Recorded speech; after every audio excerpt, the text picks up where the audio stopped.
హల్లెలూయా. ప్రియులారా, దేవునికి వాక్యానికి శ్రద్ధగా మన హృదయాలను అప్పగించుకుందాం.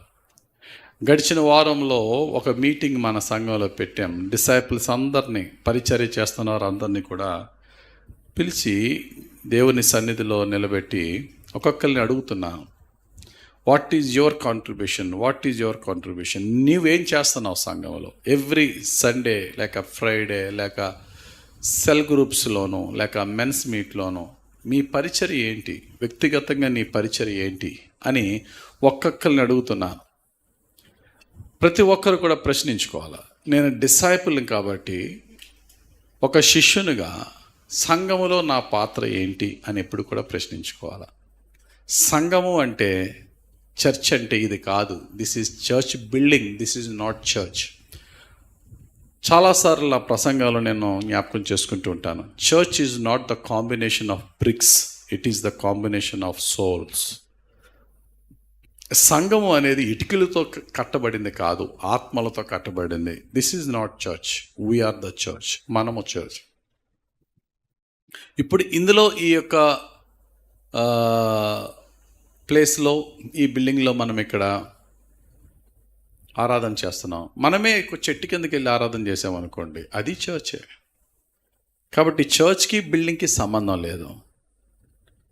ఈ చర్చ్ బిల్డింగ్లో అన్ని ఇటుకలు ఎలాగైతే కలిసి ఉన్నాయో, మనం కూడా అందరం ఆత్మస్వరూపులంగా ఉన్న మనము ఆత్మలుగా మనం అందరం కట్టబడుతున్నాం. దేవుడు మనకి శరీరాన్ని ఇచ్చాడు, శరీరంలో ఆత్మనే పెట్టాడు. ఆయన ఆరాధించేవారు ఆత్మతో ఆరాధించమన్నాడు. మనందరం కూడా అలా కలిసి ఉండాలి.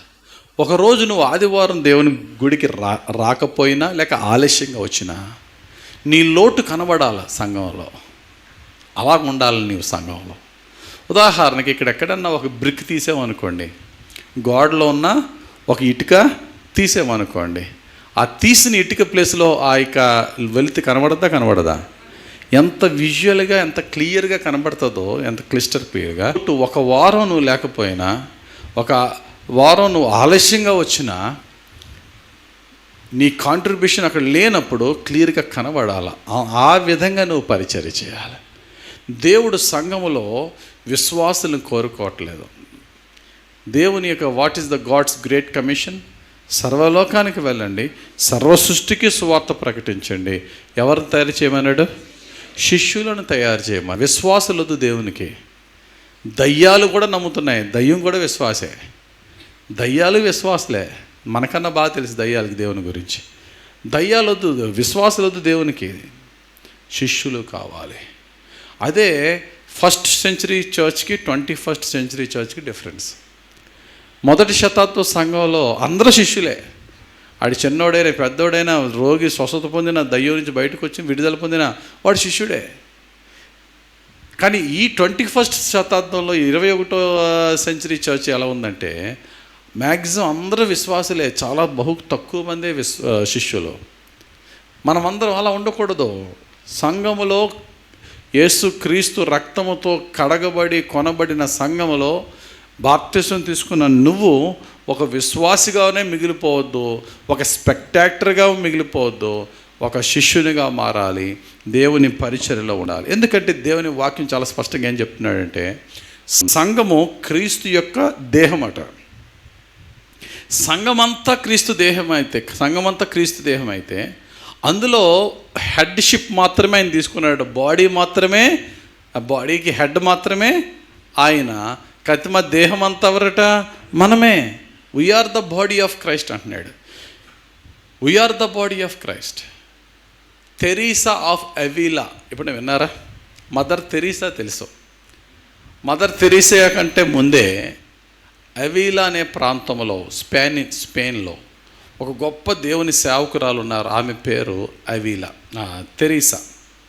ఆవిడ చెప్పిన ఒక కోట్ నాకు చాలా ఇష్టం. ఆవిడ అంటారు, Christ has no body now on earth but yours, no hands but yours, no feet but yours. అనే మాటకు అర్థం ఏంటి? Christ has no body now on earth but yours, no hands but yours, no legs but yours. అంటే సుమారు 2000 సంవత్సరాల క్రితం యేసు ప్రభు నీలా నాలా శరీరధారిగా వచ్చాడు, రక్త మాంసంతో బ్రతికాడు ఆయన. కానీ ఆయన మరణము, పునరుద్ధానము, ఆరోహణము ఈ పరలోకానికి వెళ్ళిపోయిన తర్వాత ఆయన శరీరధారిగా అక్కడ ఉన్నాడు, హెవెన్లో ఉన్నాడు. కానీ ఆయన ఆత్మ మాత్రమే మన మధ్యలో ఉంది, కానీ శరీరం లేదు. ఈ భూమి మీద ప్రస్తుతం యేసయ్య శరీరం లేదు, కానీ మన శరీరమే ఆయన శరీరం. ఆయనకి చేతులు లేవు, మన చేతులే ఆయన చేతులే ఉండాలి. ఆయనకి ఇక్కడ కాళ్ళు, శరీరపరమైన కాళ్ళు లేవు, మన కాళ్ళు ఆయన కాలుగా మార్చబడాలి అనే ఉద్దేశంతో ఆయన అంటున్నాడు సంఘము ఆయన దేహం అంటున్నాడు. చదవండి, పౌలు గారు చెప్తున్నారు. కొరింథీయులకు రాసిన మొదటి పత్రిక 12వ అధ్యాయము 27వ వచనం మనం చూసినట్లయితే, 1 Corinthians chapter 12 and verse 27 says, అటువలే మీరు క్రీస్తు యొక్క శరీరమై ఉండి వేరువేరుగా అవయవములై ఉన్నారు, మరియు దేవుడు. చాలు, మీరు క్రీస్తు యొక్క శరీరమై ఉండి. మీరు అంటే ఎవరిక్కడ? మనం అందరం ఏమై ఉన్నాం? క్రీస్తు యొక్క శరీరమై ఉండి. కాకపోతే వేరు వేరు అవయవాలంతే. నీలా నేను ఉండడం, నాలా నువ్వు ఉండవు, అంతేనా? నువ్వు తెల్లగా ఉండొచ్చు, నేను నల్లగా ఉండొచ్చు, నువ్వు పొడుగ్గా ఉండొచ్చు, ఇంకోటి పొట్టుగా ఉండొచ్చు, నువ్వు చదువుకోవచ్చు, ఇంకోటి చదువుకోకపోవచ్చు, నువ్వు డబ్బు ఉన్న దాని అవ్వచ్చు, ఇంకోటి డబ్బు. బట్ వేరు వేరు different people but we are one in Christ. క్రీస్తులో ఒకటిగా ఉన్నాము, ఒకే దేహంగా ఉన్నాము, కానీ వేరు వేరు అవయవాలు. We have different positions and different purposes. చెయ్యి ఎక్కడ ఉండాలి అక్కడే ఉంటుంది, కాలు ఎక్కడ ఉండాలి అక్కడే ఉంటుంది. దీని ప్లేస్ దీందే, దాని ప్లేస్ దాందే, దీని పర్పస్ దీందే, దీని పర్పస్ దీందే. దాని దేనికని దేవుడు అది పెట్టాడు, అక్కడ ఆ ఉద్దేశం నెరవేర్చాలంతే. కాబట్టి మనం అందరము కూడా క్రీస్తు దేహంగా ఉన్నాము. సంఘము ఒకే క్రీస్తు దేహము, డిఫరెంట్ అవయవాలై ఉన్నాం. కానీ హెడ్ మాత్రం ఎవరట? కొలసీలికి రాసిన పత్రిక 1వ అధ్యాయం 18వ వచనంలో శిరస్సు ఎవరై ఉన్నారని రాయబడింది. చూడండి ఒకసారి, కొలసీలికి రాసిన పత్రిక 1వ అధ్యాయము 18వ వచనం. సంఘము అను శరీరమునకు ఆయనే శిరస్సు. ఆయనే శిరస్సు. హెడ్ ఎవరటండి? ఆయనే. ఆయనకు అన్నిటిలో ప్రాముఖ్యము కలుగు నిమిత్తము ఆయనే శిరస్సు. ఇక్కడ ఎంటైర్ బాడీని మనం తీసుకుంటే హెడ్ యేసు ప్రభు అంటే మిగిలిన బాడీ అంతా మనము చర్చ్కి. కాబట్టి మనం అందరం కూడా యేసు ప్రభు అవయవాల్లో కొన్ని అవయవాలు కలిగి ఉన్నాము. ఆ అవయవాలుగా మనం పని చేయాలి. అప్పుడే సంఘము క్షేమం కలుగుతుంది, సంఘము విస్తరింపబడుతుంది. ఒక 7 అవయవాల గురించి చూద్దాం. మనము ఆ 7 అవయవాలని, క్రీస్తు యొక్క 7 అవయవాలని పోలిన జీవితం ఎలా ఉండాలో చూద్దాం. ఉదాహరణకి కొంతమంది పేరు పెట్టుకుంటారు. ఏమని పెట్టుకుంటారంటే యేసు పాదం అని పెట్టుకుంటారు. ఇప్పుడు విన్నారండి? విన్నారు ఎవరన్నా యేసు పాదం అని పేరు పెట్టుకున్న వాళ్ళు? చాలామంది పెట్టుకుని ఉంటారు. అంటే అర్థం ఏంటి? యేసు ప్రభు శరీరంలో మనం ఒక భాగము, అందులో నేను ఆయన పాదాలను తీసుకున్నాను. నేను ఒక యేసయ్య యొక్క పాదాలుగా ఉండాలి అనే ఆలోచనతో యేసు పాదం అని పెట్టుకున్నారు. యేసు పాదం అంటే మనం ఎలా చూడాలి అంటే, యేసు పాదాలు ఎలా పనిచేశాయి. ఒక ఆయన వచ్చి యేసు ప్రభుని అడ్రస్ అడిగాడు. ప్రభు నువ్వు ఎక్కడుంటా, నీ అడ్రస్ చెప్ప, నేను వస్తాను, నా ఖాళీ చూసుకుని వస్తాను, నీ అడ్రస్ చెప్పన్నాడు. వెంటనే యేసు ప్రభు అడ్రస్ చెప్పాడు. ఆడికి మతిపోయింది, ఇంకెప్పుడు అడగలేదు. ఇంకా యేసు ఏమని అడ్రస్ చెప్పాడు? పలానా ఒలేవ కొండ మీద పలానా చెట్టు కింద ఉంటానడా. ఆకాశ పక్షులకు గూళ్ళు ఉంటాయి, నక్కలకు బొరీలు ఉంటాయి, మనిషి కుమారుడికి తల వాల్చుకోవడానికి చోటు లేదు, నీ ఇష్టం, ఇంక అడ్రస్ ఎక్కడ వస్తారా? కాబట్టి అంటే యేసు పాదం ఎలా పరిగెట్టిందంటే, ఏమాత్రము రెస్ట్ లేకుండా రాత్రి పగల పరిగెడుతూనే ఉంది. నువ్వు నేను యేసు పాదంగా ఉండాలి అంటే, no matter whether it is a rainy or a summer, no matter whether it is a green pasture or a dry land desert, అది వర్షం వస్తుందా, ఎండ కాస్తుందా, పచ్చటి పొలాల మధ్య నడక, లేకపోతే భయంకరమైన ఎండలో, భయంకరమైన ఎడారిలో నడక, యేసయ్య చూడలే. యేసయ్యకి ఇష్టమైన దేవుని మందిరంలో గడిపాడు. దేవుని మందిరానికి అతి దూరమైనటువంటి తూరు సీదోన్ల ప్రాంతమైనటువంటి ఆ యొక్క దూర ప్రాంతానికి నడిచి వెళ్ళాడు. అన్ని చోట్లకి యేసయ్య పాదాలు పరిగెట్టాయి. నీ జీవితంలో, నా జీవితంలో యేసు పాదం అలా ఉండాలంటే ప్రభు కొరకు ఎక్కడన్నా పరిగెట్టగలగాలి. ప్రభువా, నేను నీ యొక్క పాదముగా ఉండడానికి నేను సిద్ధమయ్యా అని అనాలి. ఒకానొక రోజు యేసు ప్రభు ఆయన శిష్యుడైన ఫిలిప్పుని పిలిచి అంటాడు, ఫిలిప్పు ఉన్న పాటుని లేచి ఎడారిలో పరిగెట్టమంటాడు. యేసు ప్రభు శిష్యుల యొక్క గొప్పతనం ఏంటంటే వై, హౌ, వాట్ ఏం అడగడు, ఓకే లార్డ్ అంతే. ఉన్న పాటుని లేచి ఎడారిలో పరిగెట్టాను. మిడిల్ ఈస్ట్ ఎడార్లు ఎలా ఉంటాయి చెప్పండి. ఎండలో ఆ మిడిల్ ఈస్ట్ ప్రాంతంలో ఇసుక కాలిపోయి పొగలు వచ్చేస్తూ ఉంటుంది. ఆ ఇసుకలో పరిగెట్టాలా. అదేంటి ప్రభు అంటే, అది వచ్చి కనబడుతుందా, ముందు ఒక రథం వెళ్ళిపోతుంది సో చారియట్, దాన్ని చేసి ఫిలిప్ గారు ఇసుకలో పరిగెట్టుకుంటూ రథాన్ని చేశాడు. వస్తున్నప్పుడు మాత్రం రిటర్న్ జర్నీలో ప్రభు ఎత్తుకెళ్ళిస్తాడు, కానీ వెళ్తున్నప్పుడు ఎంత ప్రయాసపడి వెళ్ళాడో. వెళ్ళినప్పుడు ఆ రథంలో తొంగి చూస్తే ఎవరున్నారు ఆ రథంలో? ఇథియోపియా దేశపు ఆర్థిక మంత్రి, షండుడైనటువంటి ఆర్థిక మంత్రి ఉన్నాడు. అతడు యెషయా గ్రంథం చదువుతున్నాడు, 53వ అధ్యాయం చదువుతున్నాడు. ఏం అర్థం కావట్లేదు.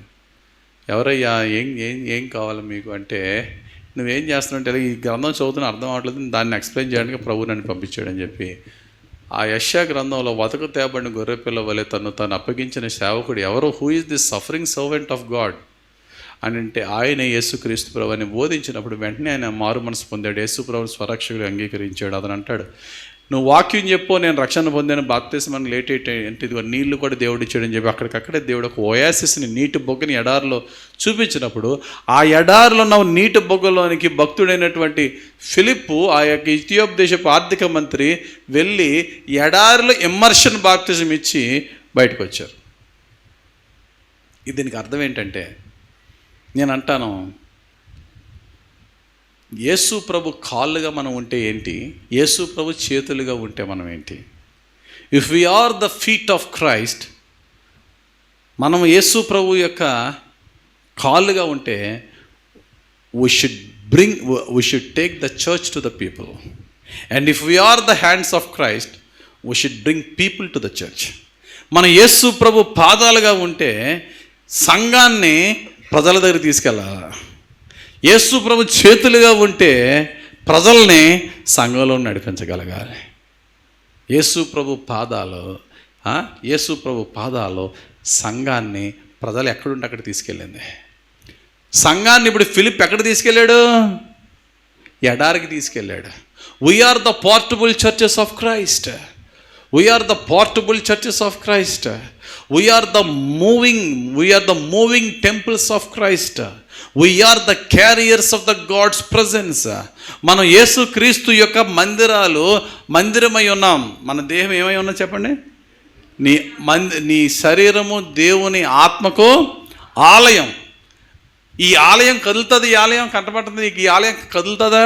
కదలదు. కానీ ఈ ఆలయం కదులుతుందా? కదులుతుంది.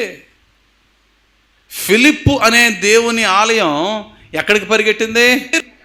ఎడారికి వెళ్ళిపోయింది. సంఘం ఇప్పుడు ఎక్కడికి వెళ్ళిపోయింది చెప్పండి? మనం ఎలా ఉండాలంటే, మనం ఎక్కడికి వెళ్తే అదే సంఘం. దేవునికి స్తోత్రం కలుగును గాక. మనం ఎక్కడికి వెళ్తే అక్కడ సంఘాన్ని తీసుకెళ్ళాలి. ఫిలిప్పు సంఘాన్ని ఎడారి వరకు తీసుకెళ్ళాడు. ఇథియోపియా దేశపు ఆర్థిక మంత్రి ఆ ఎడారి నుంచి సంఘాన్ని ఎక్కడ తీసుకెళ్ళాడు? ఇథియోపియా దేశానికి తీసుకెళ్ళాడు. దేవునికి స్తోత్రం కలుగును గాక. We should be the carriers of God's presence.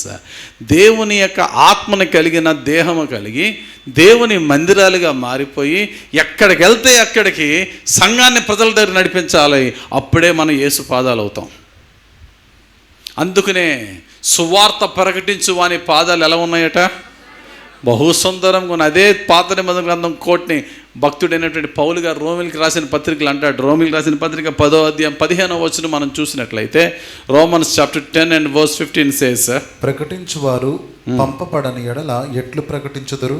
ఇందు విషయమై ఉత్తమమైన వాటిని గూర్చిన సువార్త ప్రకటించు వారి పాదములెంతో సుందరములై అని, ఎంతో సుందరమైనవి అని రాయబడి ఉన్నది.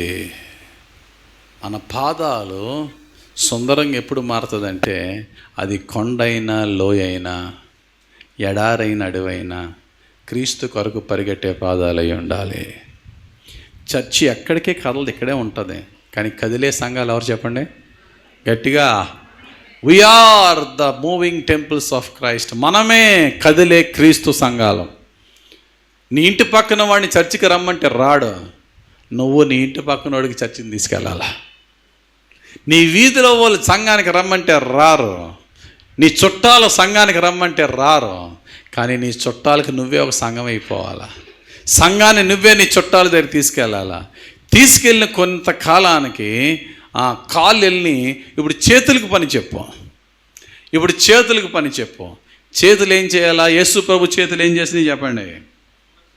యేసు ప్రభు చేతులు సేవ చేసాయి, యేసు ప్రభు చేతులు రోగులను స్వస్థపరిచాయి, యేసు ప్రభు చేతులు ఆకలితున్న వారికి అన్నం పెట్టాయి, యేసు ప్రభు చేతులు లేవలేని వారిని లేపాయి, యేసు ప్రభు చేతులు రోగుల మీద వేయగా రోగులకి స్వస్థత వచ్చింది.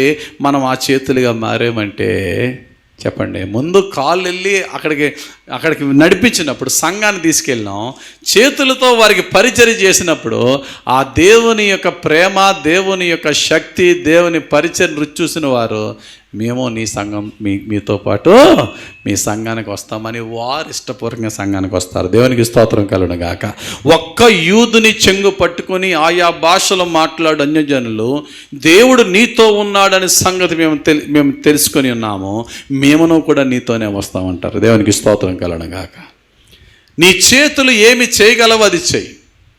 యేసు ప్రభు చేతులు ఎదట వానికి పెట్టే చేతులు, సహాయం చేసే చేతులు, రోగులను స్వస్థపరిచే చేతులు, దురాత్మ పీడితుల మీద చేతులు ఉంచగా దురాత్మలు పారిపోయే చేతులు. ఒకవేళ నీకు ఆ శక్తి లేకపోవచ్చు నీ చేతిలో, ఒకవేళ నీ చేతులు ఉంచినప్పుడు ఏ కార్యం జరగకపోవచ్చు, కనీసం నీ చేతులు ఒక తబితా చేతులుగా ఎందుకు ఉపయోగించకూడదు? తబితాకు ఇంకో పేరు ఉంది, ఏంటి? డోర్కా. డోర్కా చేతులు ఎలా ఉపయోగపడ్డాయట? ఆ రోజుల్లో చాలామంది పేద విధవరాలకి కప్పుకోవడం దుప్పట్లు లేనప్పుడు ఆమె చక్కగా అల్లిన దుప్పట్లంట పేద విధవరాలకి ఇచ్చేదట. ఆమెకు ఆ పేరుంది. ఆమె చేతులు పేదలకి దాతృత్వం కలిగి సహాయం చేసే చేతులు. ఎప్పుడైతే నీ చేతులు ఆ విధంగా ఉన్నాయో, నీ చేతులు చేసే పరిచర్యను వల్ల అనేక మంది ప్రభు ప్రేమను బట్టి దేవుని సన్నిధికి వస్తారు. చెప్పండి, ప్రభు పాదాలు ఏం చేస్తాయి చెప్పండి? సంఘాన్ని ప్రజల దగ్గర తీసుకెళ్తాయి. నెక్స్ట్, ప్రభు చేతులు ఏం చేస్తాయి చెప్పండి గట్టిగా? ప్రభు చేతులు ఏం చేస్తాయి? ప్రజలను సంఘానికి దగ్గర తీసుకొస్తాయి. కాళ్ళు సంఘాన్ని ప్రజల దగ్గర తీసుకెళ్తుంది, చేతులు ప్రజల్ని, అదవుతుందా, ప్రజలను సంఘంలోనికి నడిపిస్తాయి. If we are the eyes of Christ, మనం యేసు ప్రభు కళ్ళు అయిపోయాం అనుకోండి. ఇందా చెప్పాను కదా, తెరీసా ఆఫ్ అవిలా ఏమంది? యేసు ప్రభుకి దేహం లేదు భూమి మీద ప్రస్తుతం, మనమైన దేహం. యేసు ప్రభు కళ్ళు ఎవరి కళ్ళు అండి? మన కళ్ళు ఆయన కళ్ళు అయ్యి ఉండాలా? ఒకవేళ మన కళ్ళే క్రీస్తు కళ్ళు అయితే ఎలా ఉండాలి చెప్పండి? యేసు ప్రభు కళ్ళు ఎలా ఉన్నాయి? తెల్లగా ఉన్నాయి, ఎర్రగా ఉన్నాయి, అది కాదు. యేసు ప్రభు కళ్ళు రంగు కాదు. Yes, the eyes of Christ are full of compassion. ప్రజలు కాపరి లేని గొర్రెలుగా చూచి యేసు కనికరముతో నింపబడి పొలోమని వచ్చేస్తున్నారట. యేసు ప్రభు ఎక్కడికి వెళ్తే అక్కడికి, అయ్యో ఈ ప్రజలకి కాపరి లేడే అని ప్రజలను చూచి కనికరపడి, ఎన్నోసార్లు ప్రజలను చూచి ఆయన చూచిన చూపు కనికరము గల చూపు. మన కళ్ళు కనుక యేసయ్య నేత్రాలుగా ఉంటే మన కళ్ళు ఎలా ఉంటాయి తెలుసా? యెరూషలేము నుండి యెరికోకి వెళ్తున్న దారిలో ఒక వ్యక్తి దొంగల చేత దోచుకోబడి కొట్టబడి రోడ్డు పక్కన పడవేయబడ్డాడట. ఎవరా వ్యక్తి? మంచి సమరయుడా? నాకు తెలిసి ఎటువంటి ఆన్సర్ ఇస్తారని. సమరయుడు అలా పడవేయబడ్డాడు లేదా? లేదో. ఆ వ్యక్తి ఎవరో చెప్పలేదు యేసుప్రభు, మీరు ఎలా చెప్పేస్తారు? ఎవరో ఓ వ్యక్తి రోడ్డు పక్కన కొట్టివేయబడి పడవేయబడి ఉన్నాడు. మనకి సమరయుడే తెలుస్తుంది. దాని ముందు ఇద్దరు వెళ్ళారు. ఎవరో? ప్రతిరోజు వాక్యం బోధించే యాజకుడు. ప్రతిరోజు వాక్యం బోధించే యాజకుడు వెళ్ళి చూసాడట. ఓరు బాబు ఇంటి టచ్ అయితే చచ్చిపోయేలా ఉన్న మనకెందుకని వెళ్ళిపోయాడట. ధర్మశాస్త్రంలో పండితుడు నెక్స్ట్ లేవీడు వెళ్ళాడట. మనకి ఇది అనవసరమైన టైం వేస్ట్ రా బాబు ఇది అని చెప్పి వెళ్ళిపోయాడట. ఆ తర్వాత వాక్యము తెలియని వ్యక్తి, ఇశ్రాయేలీయుడు కాని వ్యక్తి, అంటరాని వాడిగా పిలువబడిన వ్యక్తి సమరయుడు వెళ్ళాడట. తను ఏ బిజీ స్కెడ్యూల్, ఎవరికాల బిజీయే కదండి, తను బిజీ స్కెడ్యూల్ని ప్రక్కన పెట్టి జాలిపడి వెంటనే watts the best he could do, he did it. గాయాలు కడిగాడు, తన వాహనం మీద ఎక్కించుకున్నాడు, పూటకూలి వాని ఇంటి చేర్చాడు, ఫస్ట్ ఎయిడ్ చేశాడు, భోజనం పెట్టాడు, ఆదరించాడు. అయినా ఒకరోజు సరిపోదని 2 రోజులకి మళ్ళీ కూలి ఎక్స్ట్రాగా ఇచ్చి చేయమన్నాడు. ఇంకా ఎక్కువైతే మరలా ఇస్తా అన్నాడు. ఏంటి కేర్? రక్త సంబంధమా, బంధుత్వమా, ఏముంది? నథింగ్. అది యేసయ్య కళ్ళంటే. యేసయ్య కళ్ళంటే అది. ఒకవేళ నీకు నాకు యేసయ్య కళ్ళు ఉన్నది అంటే అర్థం ఏంటో తెలుసా? ఆపదలు ఉన్న వాడిని చూసి స్పందించాలి. ఒకరోజు సాటర్డే ఈవినింగ్ కాకినాడలో ఆరాధన జరుపుకుని వచ్చేస్తూ ఉన్నాం. నైట్ 11:30, 12 ఎంత అవుతుంది. కరెక్ట్గా రాజమండ్రి వచ్చి జిఎస్ఎల్ హాస్పిటల్కి దాటేలా ముందుకు వస్తున్నప్పుడు అప్పుడు రోడ్డు చాలా దారుణంగా ఉండేది, గుంటలో. భార్యాభర్తలు ఇద్దరు బైక్ మీద వెళ్తున్నారు. ఒక గుంటలో పడింది బైక్. సాధారణంగా స్త్రీలు సైడ్ కూర్చుంటారు కదా, ఇలా సైడ్కి కూర్చుంది ఆమె. గుంటలో పడింది. గుంటలో పడేటప్పుడు ఈమె పైకి ఎగిరింది, కింద నుంచి బైక్ వెళ్ళిపోయింది. అందుకనే స్త్రీలు నాకు అసలు సైడ్ కూర్చున్నప్పుడు అసలు నడిపే వాళ్ళు బ్యాలెన్సింగే కష్టం.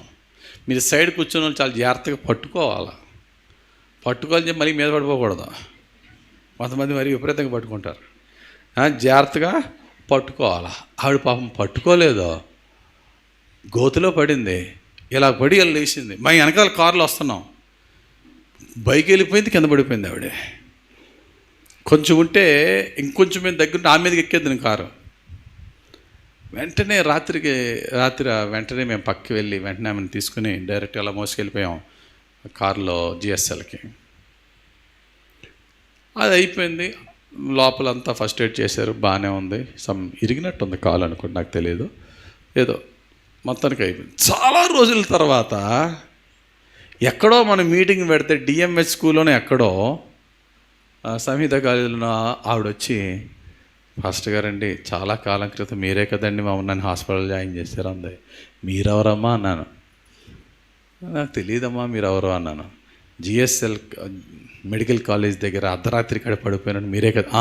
ఆ ఇన్సిడెంట్ తెలుసు, ఆ వ్యక్తి మీరని నాకు తెలియదమ్మా. ఎంత సంతోషంగా ఉంటుంది, చాలా సంతోషంగా ఉంటుంది. కానీ మొన్న రీసెంట్గా మా ఫ్యామిలీ అందరూ ఊరెళ్ళి వస్తుందంటే రోడ్డు పక్కన ఒక యాక్సిడెంట్ అయింది. లారీ ఎక్కేసింది ఒక అతని మీద, బ్లడ్ అంతా ఉంది. బట్ నేను చూస్తున్నప్పుడు హీ వాజ్ అలా తిరుగుతున్నాడు. వెంటనే కారు దిగుదాం అనుకున్నాను. లోపల మా కారు మ్యాక్సిమం ప్రేయర్ జరుగుతూ ఉంటుంది. దిగుదాం అనుకుని అలా చూసేటప్పటికి చాలామంది పక్కన ఉన్నారు, అందరూ అంబులెన్స్ ఫోన్ చేస్తున్నారు. నాలో ఒక థాట్ ఏంటంటే, అంతమంది ఉన్నారు కదా, నేను అవసరం లేదులే అని చెప్పి వచ్చాను. నమ్మండి, వచ్చేసి ముందుకు వచ్చాను, కానీ ఇంటికి వచ్చినంత వరకు నా బుర్రలా లేదు. నేను ఎందుకు కారు ఆపలేదు? నా మనసులో వచ్చిన తలంపు ఏంటి, అంతమంది ఉన్నారు, ఫోన్లు చేస్తున్నారు, అంబులెన్స్ వస్తుంది, నేను అవసరం లేదులే ఫ్యామిలీతో ఉన్నాను కదా అని అనుకున్నాను తప్ప, అంతమంది వాళ్ళు కూడా నాలాగా ఆలోచించవచ్చేమో. వీళ్ళందరూ ఉన్నారు కదా, వెళ్తారు కదా ప్రతి ఒక్కడు కూడా. కాకపోతే అందరూ ఆ చుట్టారు ఉన్నారు కానీ ఎవరు వెళ్ళలేదు దగ్గరికి. కనీసం గ్లాసుడు మంచినీళ్ళన నేను ముఖం మీద వేయలేదే అనే వేదన, ఆ క్వశ్చను, ఆ బాధ ఇంటికి వచ్చి రాత్రంతా నేను పడుకున్నప్పుడు కూడా నా హృదయాన్ని బాధపరుస్తూనే ఉంది. గమనించండి, ఎదట వానికి సహాయం చేయడం అనేది ఒక ఆపర్చునిటీ, దేవుడిచ్చిన అవకాశం. ఆ అవకాశాన్ని మనం సద్వినియోగపరుచుకుంటూనే ఉండాలి. అప్పుడు అలా చేశాను కదా, ఇలా no, it's never ending process. కృపచూపుటలో కానీ సహాయం చేయటంలో కానీ విసుగుపోవద్దు నువ్వు. It should be a continuous process. మనం ఎప్పుడు కూడా ఎతటవానికి what's the best we could do. అందరిలా చూడొద్దు, వాళ్ళు చూస్తారు, నువ్వు చూస్తారు, కానీ నీ యేసు ప్రభు కళ్ళు అయ్యి ఉంటే నువ్వు డిఫరెంట్గా చూస్తావు. ప్రతిరోజు వాక్యం చెప్పే యాజకుడికి యేసు ప్రభు కళ్ళు లేవు, వాక్యం మాత్రమే వచ్చాం. ధర్మశాస్త్రోపదేశకుడు, ధర్మశాస్త్ర పండితుడు లేవీడికి యేసు ప్రభు కనికరం గల కళ్ళు లేవు. వాక్యం తెలియకపోయినా అంటరాని వాడిగా పిలువబడిన ఆ సమరయుడికి యేసయ్య కనికరం గల కళ్ళు ఉన్నాయి. ఈరోజు నీకు నాకు అట్టి కనికరం గల కళ్ళు ఉన్నాయా? దేవుడు అడుగుతున్నాడు. లేకపోతే చూడు, ఈరోజు ఎలా ఉన్నాయంటే కళ్ళు, ఎవడన్నా బాగుంటే అసూయతో చూసే కళ్ళు. లేక ఎవడన్నా మనకన్నా తక్కువగా ఉంటే వాడిని చూసి గర్వంతో చూసే కళ్ళు, అయితే అసూయతో కుళ్ళుకునే కళ్ళు, లేకపోతే గర్వహంకారంతో నింపబడిన కళ్ళే కానీ కృపాసహితమైన కళ్ళు మనకున్నాయా? కనికరము గల కళ్ళు ఉన్నాయా? లేకపోతే ప్రభువుని అడుగుదాం, ప్రభువా వెంటనే స్పందించగలిగే కృపాసహితమైన కళ్ళు నాకు ఇవి ప్రభు అని దేవుని అడుగుదాం. రైట్, కళ్ళు అయిపోయింది. ఒకవేళ మన చెవులు యేసు ప్రభు చెవులైతే ఎలా ఉండాలా? ఎందుకంటే మనం బాడీ ఆఫ్ క్రైస్ట్ మాట్లాడుతున్నాం కాబట్టి, ఒకవేళ మన చెవులు యేసు ప్రభు చెవులుగా ఉండాలి అంటే ఎలా ఉండాలి? యేసు ప్రభు చెవులు ఏమి విన్నాయి చెప్పండి అమ్మా. యేసు ప్రభు చెవులు ఎప్పుడు కూడా తండ్రి చిత్తానికి ఒగ్గి ఉన్నాయి. Listening to the voice of God and also listening to the cry of the suffering. Yesu ప్రభు చెవులు అందరి చెవుల్లాగా అందరు చెప్పే మాటలు వినే చెవులు కాదట. యేసు ప్రభు చెవులు ప్రతిదినము ప్రతి రాత్రి ఆయన చిత్తము కాకుండా, తండ్రి నీ చిత్తం ఏంటి చెప్పు, నీ చిత్తాన్ని నేను నెరవేరుస్తా. నా ఇచ్చ వేరేది ఉండొచ్చు, నా ఆశ వేరేది ఉండొచ్చు, నా యొక్క ఇష్టం వేరేది ఉండొచ్చు, బట్ అది నీ ఇష్టంతో మ్యాచ్ అవ్విందా లేదా నేను చెక్ చేసుకుంటా. అవితే చేస్తా, లేకపోతే నా చిత్తాన్ని ప్రక్కన పడేసి నీ చిత్తాన్ని చేస్తానయ్యా. చిన్న వయసు నుంచే సమూయేలుతో మాట్లాడడం దేవుడు ప్రారంభించాడు. ఆ సమూయేలు మొట్టమొదటిసారిగా దేవుని స్వరం వింటున్నప్పుడు తన గురువు అయినటువంటి ఎలీ గారు చెప్పిన ఇన్స్ట్రక్షన్ ఏంటి? దేవుని స్వరం వినాలి అంటే, అది దేవుడా కాదని తెలియాలి అంటే నువ్వు ఒకటే చెప్పు, నీ దాసుడని వింటున్నానయ్యా సెలవేమో, నీ దాసుడని వింటున్నానయ్యా సెలవేమో. మన ప్రార్థన ఎప్పుడు అలాగే ఉండాలి. మన ప్రార్థన ఎప్పుడు వన్ వే ట్రాఫిక్ లాగా ఎప్పుడు మన బాధలు చెప్పేసుకోవడం, మన అవసరాలు తీర్చుకోవడం, మన అవసరాల గురించి అడుక్కోవడమే కాదు. ప్రభువు కూడా మన నుంచి ఏమి ఆశిస్తున్నాడు? ప్రభువు నుండి మనం అన్నీ ఆశించవచ్చు, కానీ ప్రభువు కూడా మన నుండి ఏం ఆశిస్తున్నాడు? ఎటువంటి హృదయాన్ని ఆశిస్తున్నాడు? ఎటువంటి సేవను ఆశిస్తున్నాడు? ఏ నిర్ణయం తీసుకోమని ప్రభు చెప్తున్నాడో ఆయన స్వరాన్ని వినగలిగే చెవులు మనం కలిగి ఉండాలి. రెండవదిగా యేసు ప్రభు చెవులు ఎటువంటి చెవులు అంటే, తన చుట్టూరు ఉన్న ఎంతోమంది గుంపుతో మూగిన యేసు ప్రభు నిత్యము గణపరుస్తున్న స్వరాన్నే వినలేదు యేసు ప్రభు. ఒకరోజు యేసు ప్రభు రోడ్డు మీద వెళ్తున్నాడు, ఫుల్గా గుంపు కూడి దావీదు కుమారుడా యేసన్నా హోసన్నా నువ్వది నువ్వు ఇది అంటే వాళ్ళందరి స్వరాలతో పాటు ఎక్కడో దూరంలో నుండి ఒక గుడ్డివాడైన బర్తిమై స్వరం వినబడుతుంది. గుడ్డివాడైన బర్తిమై కనబడట్లేదు కానీ వినబడి, ఎవరో వెళ్తున్నారు, ఎవర్రా అంటే యేసు ప్రభు వెళ్తున్నాడంటే అరుస్తున్నాడు. పక్కన వాళ్ళు అంటున్నారు, రే కాళ్ళు అన్నీ బాగున్నవాడు కాబట్టి దిక్కులేదు, ఆయన అపాయింట్మెంట్ దొరకట్లేదు, నువ్వు రోడ్డు పక్కన అడుక్కుంటూ నువ్వు రోడ్డు పక్కన కళ్ళు కానీ నువ్వు అరిస్తే పనే ఉంది నోర్వే అని చెప్పి ఎంతోమంది they try to stop him. ఇతను అరుస్తూ ఉన్నాడు. ఏ నిరీక్షణతో అరిచాడో యేసు ప్రభు అంతమంది గోలలో ఆ స్వరాన్ని విన్నాడు ఆయన. అంతమంది గోల, అంతమంది మధ్యలో ఆ బర్తిమై స్వరం విని ఆగిపోయాడు యేసయ్య. ఆ బర్తిమైని స్వస్థపరిచాడు. ఈరోజు దేవుడు అంటున్నాడు, నువ్వు నా చెవులు కలిగిన వాడవైతే నా స్వరం వింటావు, నువ్వు నా చెవులు గలవాడవైతే దీనుల యొక్క స్వరం వింటావు. సాధారణంగా మన అధికారుల స్వరం ఒళ్ళు దగ్గరెట్టి వింటాం మనం. మన యజమానుల స్వరం చాలా అట్మోస్ట్ అటెన్షన్తో వింటాం, లేకపోతే మనకే నష్టం. కానీ మన క్రింద పనివారి స్వరము కానీ, సఫర్ అవుతున్న వారి యొక్క విజ్ఞాపన కానీ వినటానికి మనకి పెద్ద టైం ఉండదు, పెద్ద అటెన్షన్ పే చేయం. ఈరోజు ప్రభు చెప్తున్నాడు, ఆయన స్వరము యేసు ప్రభు చెవులు గలవారమైతే తండ్రి స్వరం వినే చెవులవి, దీనులైనటువంటి వారి యొక్క విజ్ఞాపన వినే చెవులు. దేవునికి స్తోత్రం కలగడం గాక. రైట్, ఎన్ని చెప్పుకున్నాం? 4. యేసయ్య పాదాలు సంఘాన్ని ప్రజల దగ్గర తీసుకెళ్తుంది. యేసయ్య చేతులు ప్రజల సంఘానికి తీసుకొస్తుంది. యేసయ్య కన్నులు కనికరముతో నింపబడి స్పందించే కన్నులు. యేసయ్య చెవులు తండ్రి స్వరాన్ని వినే చెవులు, దీనుల స్వరాన్ని వినే చెవులు. మరి యేసయ్య నోరో సమయమందును అసమయమందును, టైంతో సంబంధం లేదు, నిత్యము దేవుని వాక్యాన్ని ప్రకటించమంటున్నాడు. యేసయ్య నోరు సమయంతో సంబంధం లేదు. ఎల్లప్పుడూ కూడా ఆయన రాజ్య సువార్తను ప్రకటించే నోరై ఉండాలి. ఇర్మియాతో దేవుడు చక్కటి మాట చెప్పాడు. ఇర్మియా ఆనాడు ఇర్మియాతో చెప్పిన దేవుడు ఈరోజు నీతో నాతో కూడా చెప్తున్నాడు. ఏమన్నాడు తెలుసా? నేను నిన్ను నా నోటిగా వాడుకుంటానన్నాడు. With a condition. ఒక కండిషన్ నువ్వు ఫుల్ఫిల్ చేయి, నేను నిన్ను నా మౌత్ పీస్కి నేను వాడుకుంటానన్నాడు దేవుడు. ఏంటా కండిషన్ అనేది? చదవండి నా మాట. ఇర్మియా గ్రంథం 15వ అధ్యాయం 19వ వచనం. ఇర్మియా గ్రంథం 15వ అధ్యాయం 19వ వచనం ఏమని రాయబడి ఉంది? కాబట్టి యెహోవా ఇలాగూ సెలవిచ్చెను, నీవు నా తట్టు తిరిగిన ఎడల నీవు నా సన్నిధిని నిలుచున్నట్లు నేను నిన్ను తిరిగి రప్పింతును. ఏవి నీచములో ఏవి ఘనములో నీవు గుర్తుపట్టిన ఎడల నీవు నా నోటి వలె ఉందువు. అది దానికి అర్థం ఏంటంటే, ఈ నీచమైన వాటి నుండి నిన్ను నీవు ప్రత్యేకించుకున్నట్లయితే, నిన్ను నీవు పరిశుద్ధపరుచుకున్నట్లయితే, ఈ పాప నీచ అపవిత్ర లోకంలో, అపవిత్రతతో నిండిపోయిన ఈ లోకంలో నిన్ను నీవు పరిశుద్ధపరుచుకున్నట్లయితే నేను నిన్ను నా నోటిగా వాడుకుంటా. నోరు నీదే, కానీ లోపల నుంచి వచ్చే మాట నాదవుతుంది. దేవునికి స్తోత్రం కలుగును గాక. దేవుని రాజ్య నిర్మాణంలో మన సొంత మాటతో మనం దేవుని రాజ్యాన్ని నిర్మించలేం. మన నోటిని ఆయనకి అప్పగించినప్పుడు, ఆయన మాట మన నోట వచ్చినప్పుడు, పేతురు చూడండి, పరిశుద్ధాత్మను పొందుకోకముందు ఆయన మాటకి ఎవడో కూడా రెస్పాండ్ అయినట్లేదు. పెంతెకోస్తు దినమందు పరిశుద్ధాత్మను పొందుకున్న తర్వాత పేతురు నోట ప్రభువు మాట్లాడినప్పుడు ఒక్క ప్రసంగంలో ఎంతమంది రక్షింపబడ్డారు? 3,000 మంది హృదయములో గుచ్చబడిన వారే స్పాట్లో బాప్తిజం తీసుకున్నారు. దేవుడు మన నోరుని ఆయన యొక్క సాధనంగా వాడుకున్నప్పుడు, it's not our intelligence, it's not our oratory skills, మన జ్ఞానము కాదు, మన వాక్చాతుర్యము కాదు, ఆయన మాట శక్తితోనే అనేక హృదయాలు రక్షింపబడతాయి.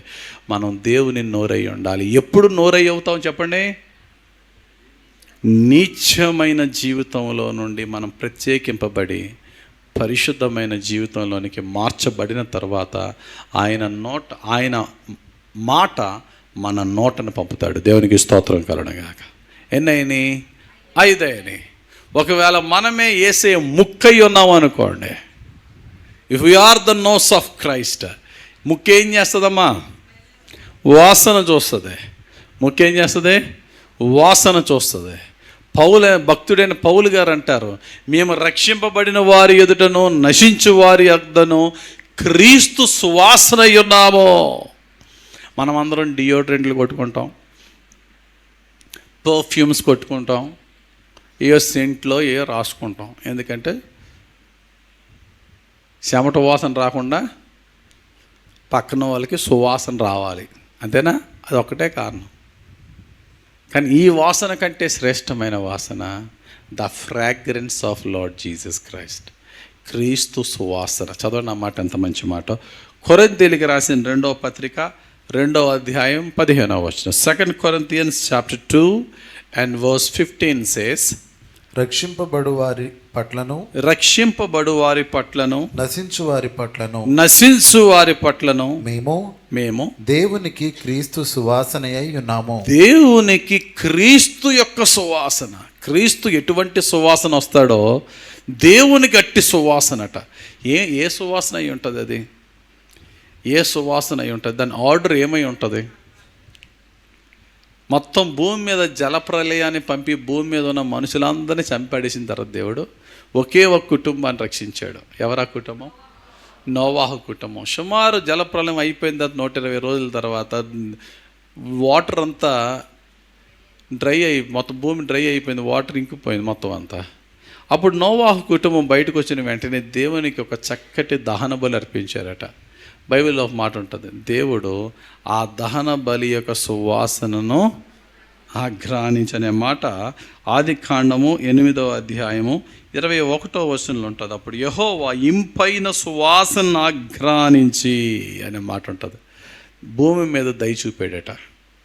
కాబట్టి దేవుడికి నీతిమంతుడైనటువంటి నోవాహు ఇచ్చిన బలి అర్పణ, దహన బలి ఎంత సువాసనగా ఉందో, మనము కూడా నీతిగా యథార్థంగా చేసే ఆరాధన దేవునికి అంత సువాసన అండి.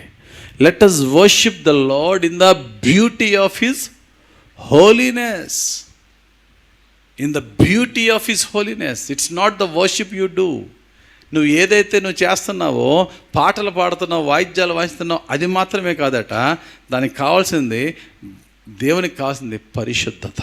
పరిశుద్ధతలో నువ్వు ఆరాధన చేస్తే అది దేవునికి ఇంపైన సువాసనగా ఉంటుందట. దేవునికి ఇంపైన సువాసనగా ఉంటుందట.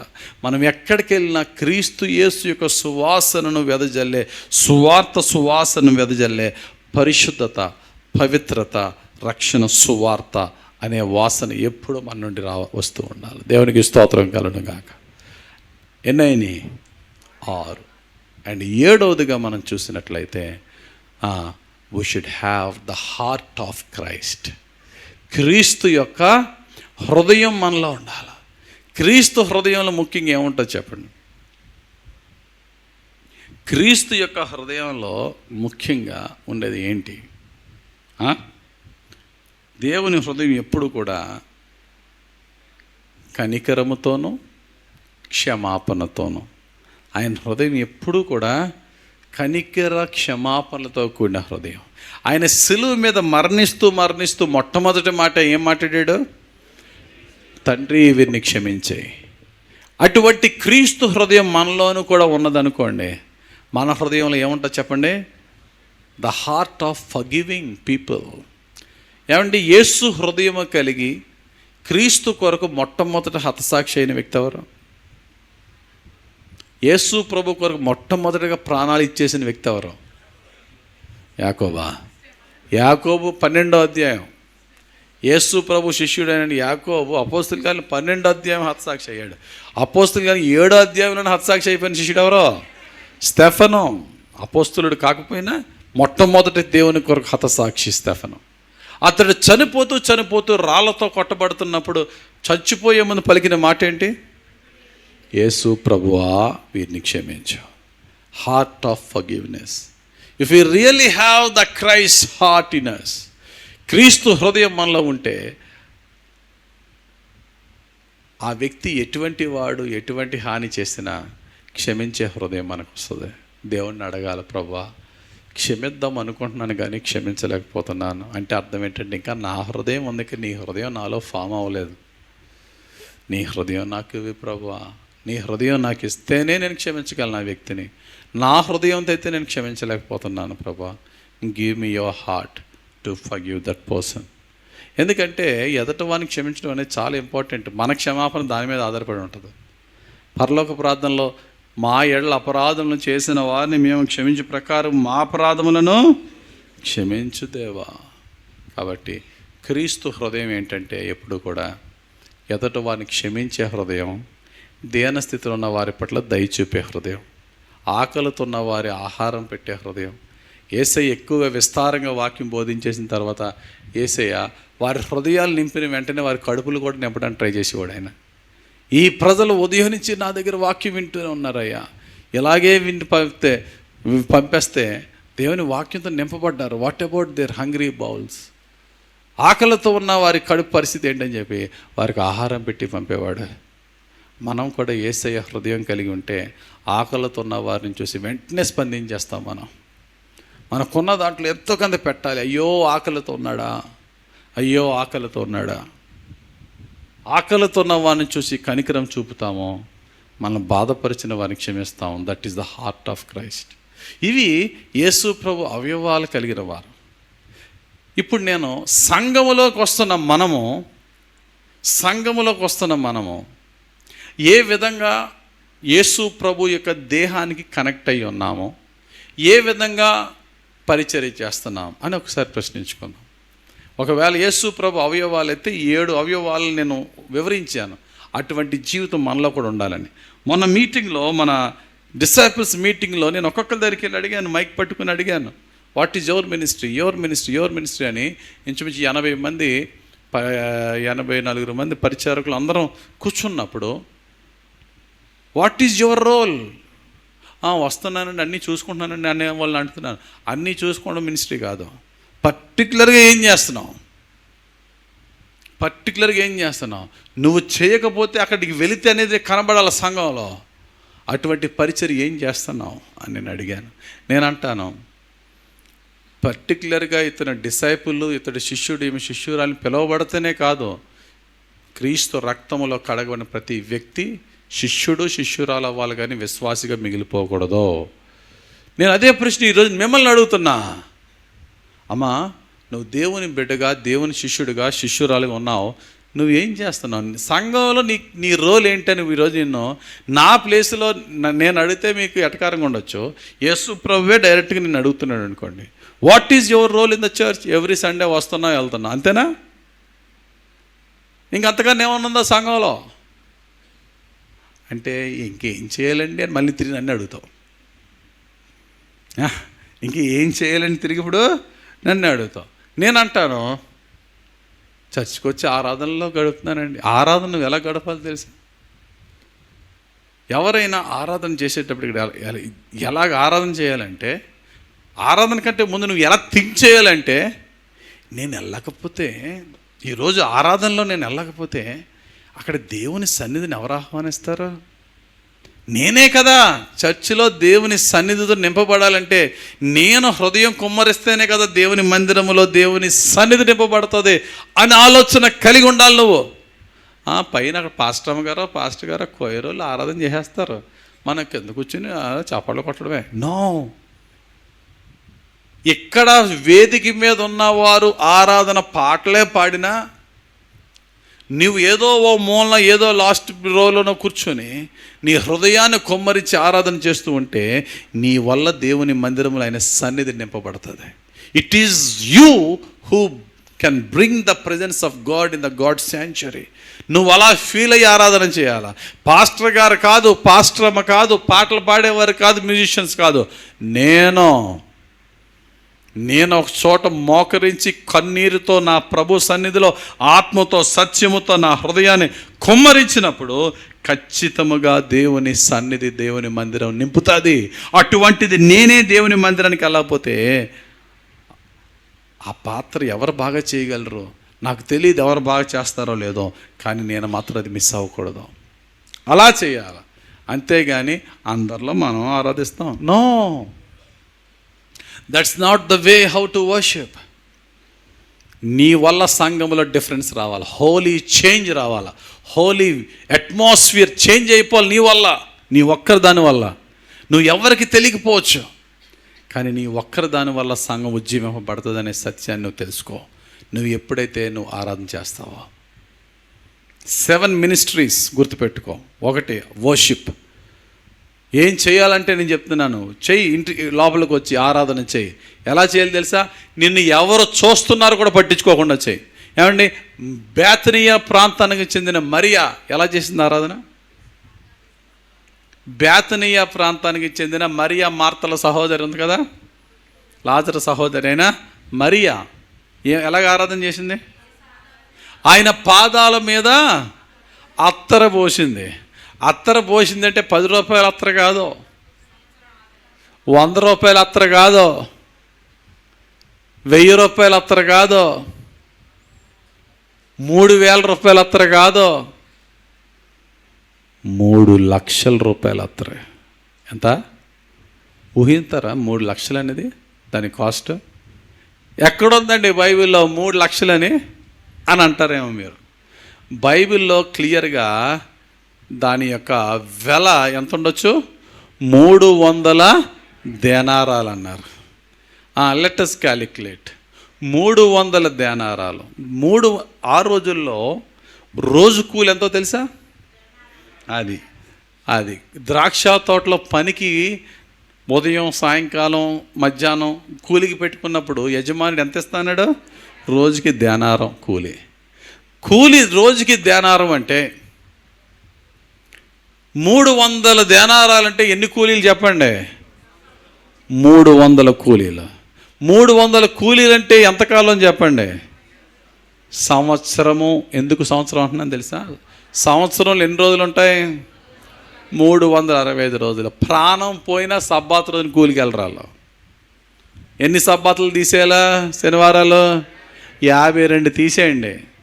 52 సబ్బాతులు తీసేస్తే 12 రోజులు, ఇంకా మిగిలింది ఎంత? 13 రోజులు. అంతేనా? 65లో 365లో 300 రోజులు కూలి పనికి వెళ్ళినా 52 రోజులు సబ్బాతులు తీసేసినా ఆ 65 నుంచి 52 తీస్తే 13 రోజులు. నెలలో ఒంట్లో బాగాలేదు, ఒకరోజు లీవ్ పెట్టినా సుమారు 12-13 రోజులు అయిపోతాయి. మిగిలింది 300 రోజులు. బాగా ఎవడన్నా సరే అండి, ఏ వృత్తిలో ఉన్నవాడైనా 300 వర్కింగ్ డేస్ చేసేయండి చాలా గొప్ప. నువ్వు ఏ జాబ్లో తీసుకో అన్ని ఉండవు అసలు. 300 వర్కింగ్ డేస్ ఎవరు చేయరు. 300 వర్కింగ్ డేస్ అంటే చాలా కష్టపడి కూలి పని చేస్తే 300 వర్కింగ్ డేస్ చేయొచ్చు. ఇప్పుడు చెప్పండి, ప్రస్తుతం డైరెక్ట్గా ఏమైనా తాపి మేస్త్రికి కానీ ఏమైనా కూలి ఎంత రోజుకి? మోర్ ఆర్ లెస్ 1000, కొన్నిసార్లు 1000 కన్నా ఎక్కువే ఉంది. పోనీ 1000 రూపాయలు అనుకోండి, 300,000 ఎంత చెప్పండి? 300,000 అంటే 3 లక్షలండి. ఇప్పుడు చెప్పండి, what is the cost of that perfume? 3 లక్షల రూపాయల ఖరీదు గల పర్ఫ్యూమ్. అందుకనే గుండె జారిపోయింది అడిగి. ఎవరికి? ఇస్కరియోతు యోధ. అయ్యి బాబాయ్ బాబాయ్ బాబాయ్, 3 లక్షలు పడేస్తుంది. 3 లక్షలు. భక్తురాలైనటువంటి మరియా యేసు పాదాలను ఆరాధన చేస్తున్నప్పుడు కొంతమంది కామెంట్ చేయొచ్చు, కొంతమందికి అది నచ్చొచ్చు, నచ్చకపోవచ్చు. కామెంట్ చేయొచ్చు, ఎటకారంగా ఆడచ్చు, ఓవర్ యాక్షన్ చేస్తుంది అనొచ్చు. She doesn't care. ఆమె పట్టించుకోదు అసలు. ఆ విధంగా ఆరాధన చేసే వాళ్ళు ఎవరిని పట్టించుకోరు. ఆమె దేవుణ్ణి ఆరాధన చేసిందంతే, కానీ ఆగలేక మాట్లాడేస్తున్నాడు ఇస్కరియోతు యోధ. అయ్యయ్యో, అది అమ్మేస్తే దాని డబ్బులతో పేదలకు అన్నం పెట్టచ్చు కదండి. యేసు ప్రభు సింపుల్ ఏమన్నాడు? పేదలు ఎల్లప్పుడు మీ దగ్గర ఉంటారయ్యా, నీకు ఆ హృదయం ఉంటే ఎప్పుడు చేయొచ్చు నువ్వు సేవ. 300 దేనారాలు వచ్చేస్తేనే చేయడం కాదు. కొంతమంది అంటూ ఉంటారు, నాకు కానీ ఆ సహాయం, ఆ ఫండ్, ఆ స్పాన్సరింగ్ వస్తేనా ఎంత బాగా సేవ చేద్దునో. కానీ ఇప్పుడు నీ దగ్గర ఉన్న 1000 రూపాయలు తిని చేస్తావు కదా, అది చెయ్యు. తక్కువలో చేసినోడు ఎక్కువలోనూ కూడా చేస్తాడు, తక్కువలో చేయనోడు ఎక్కువ వచ్చినా చేయడు. అది మాత్రం షూర్. హార్ట్ ఉండాలి, ఫండ్ కాదు అక్కడ కావాల్సింది, హార్ట్. గమనించండి ప్రియమైన దేవుని సంగమా, బేతనీయ మరియా దేవునికి ఆరాధన చేసే విధానం ఏంటంటే ఎవరిని పట్టించుకోలేదు. అందుకని యేసుప్రభు ఏమన్నాడు తెలుసా? ఈమె చేసిన ఈ కార్యము భూమి మీద ఉన్నంత భూమి మీద ఎక్కడ సువార్త ప్రకటింపబడుతుందో అక్కడ ఈమె కార్యాన్ని వివరించి తీరాలి అన్నాడు అంతే. అందుకనే పరిశుద్ధ లేఖనాలు రాయించేశాడు పరిశుద్ధాత్ముడు. ఈరోజు బేతనీయ మరియా యొక్క ఆరాధన గురించి మనం ధ్యానించుకుంటున్నాం. కాబట్టి నువ్వు దేవుని మందిరంలో చేసే ఆరాధన ఏంటంటే ఎవరిని పట్టించుకోవద్దు. వర్షిప్ లీడర్ ఎవరో చూడొద్దు. ఏదో మూలలో కూర్చో, వాయిద్యం వాయిస్తూ ఉంటుండగా ఆ సంగీతాన్ని కూడా నువ్వు తీసుకుని చక్కగా ఆరాధించు. నువ్వే సంఘములో ఆయన సన్నిధిని తెచ్చేదానవు, నువ్వే సంఘములో ఆయన అభిషేకాన్ని తెచ్చేవాడవు. అంతేగాని పైన పాస్టర్ గారు కాదు. Worship like that. ఎలా చేయాలా ఆరాధన? ఎలా చేయాలా? బేతనీయ మరియా ఎలా చేయాలా? అలాగా. ఇంకా దేవుని మందిరంలో నువ్వు సేవకుడు ఉండాలంటే ఏంటంటే తెలుసా? దేవుడు నీకిచ్చే ప్రతి తలాంతును ఉపయోగించుకొని సర్వెంట్ హార్ట్తో సేవ చేయి. యేసుక్రీస్తు రక్తంలో కడగబడి సంఘములో నువ్వు చేర్చుకొనబడిన తర్వాత దేవుడు నిన్ను ఏ తలాంతు, ఏ వరం ఇవ్వకుండా విడిచిపెట్టాడు. ప్రతి ఒక్కరికి ఏదో ఒక తలాంతు ఇస్తాడు. ఆ తలాంతును వాడుకునేవాడిని 10 తలాంతులు 11 తలాంతులు ఇస్తాడు. వాడుకోకుండా బాబోయ్ నాకు సిగ్గండి, నాకు భయం అండి, నాకు అదండి ఇదండి అంటే ఉన్న తలాంతుని కూడా దేవుడు తీసేసుకుంటాడు. పేతురు భక్తుడు అంటాడు, నీకున్న దాంతో నువ్వు వాడబడి అంటాడు. పేతురు రాసిన మొదటి పత్రిక 4:10. పేతురు రాసిన మొదటి పత్రిక 4వ అధ్యాయం 10వ వచనం మనం చూసినట్లయితే, దేవుని నానా విధమైన కృప విషయమై మంచి గృహ నిర్వాహకులై ఉండి యొక్కొక్కడు కృపావరము పొందిన కొలది ఒకనికొకడు ఉపచారము చేయడం. చాలు, ఒకరికొకడు ఉపచారం చేసుకోండి. దేవుడు మీకు ఇచ్చిన కృపను బట్టి, ఆ వరాన్ని బట్టి, ఆ తలాంతును బట్టి use your talent, use your gift to minister one another. నువ్వు పెద్ద పెద్ద పరిచర్యలు చేసే తలాంతు నీకు లేకపోవచ్చు. స్టేజ్ ఎక్కి వాకింగ్ చెప్పి పాటలు పాడి వాయిద్యాలు వాయించి లేక ఈ యొక్క ఎడిటింగ్ పిఏ సిస్టమ్ లేకపోవచ్చు. At least choose the ministry of Stephen. పరిశుద్ధాత్మతో నింపబడి దేవదూత రూపంలో మారి అద్భుతంగా దేవునికి ఆత్మ జ్ఞానముతో వాక్యం చెప్పే స్టెఫను యొక్క పరిచర్య ప్రారంభం దేంతో ప్రారంభమైంది? ఎస్, అన్నం వడ్డిచ్చే డ్యూటీ, కింద ఉన్న బరకాలు చేపలు తీసి దులిపే డ్యూటీ, చిన్న చిన్న పరిచర్యతో స్టార్ట్ చేశాడు. But he served as a servant. మనందరికీ కావాల్సింది ఏంటంటే సర్వెంట్ హార్ట్ ఉండాలండి. ఏ హార్ట్ చెప్పండి? యేసు ప్రభు టైటిల్స్లో టైటిల్ ఏంటి? Suffering servant. Jesus was the suffering servant. వేదన హింసలు పొందిన సేవకుడిగా యేసే మారాడు. మనందరం కూడా దేవుని మందిరాలు అలాగే ఉండాలి, ఒక సర్వెంట్ హార్ట్తో ఉండాలి. కొంతమంది అనుకుంటారు, నా సంగతి తెలియదు, నేను గవర్నమెంట్ ఎంప్లాయీని, నా బ్యాంక్ బ్యాలెన్స్, మా యొక్క ఆఫీసులో నాకు ఎంత గౌరవం ఇస్తారో తెలుసా? కానీ నీ సంఘంలో నీకు వచ్చే గౌరవము నీ యొక్క ఉద్యోగాన్ని బట్టి కాదు, నువ్వు చేసే పరిచర్యను బట్టి రావాలా. నిన్ను నువ్వు తగ్గించుకొని నువ్వు చేసే పరిచర్యను బట్టి, ఎదటవానికి నువ్వు ఇచ్చే గౌరవాన్ని బట్టి నీ గౌరవం రావాలి తప్ప నీ టైటిల్స్, నీ స్టేట్మెంట్స్, నీ యొక్క లేబుల్స్ నో. నీ ఆఫీసులో ఆ ఘనత తీసుకో. దేవుని మందిరంలో ఒక సఫరింగ్ సర్వెంట్గా మనం మారాలి. భక్తుడైనటువంటి స్టెఫను అలాగే చేశాడు. చిన్న దాంట్లో నమ్మకంగా ఉన్నావు, బలా నమ్మకమైన నా మంచి దాసుడా, అనేకమైన వాటి మీద నిన్ను అధిపతిగా చేస్తాను. కమాన్, బేతనీయలో ఉన్న మరియలాగా ఆరాధన చేయి.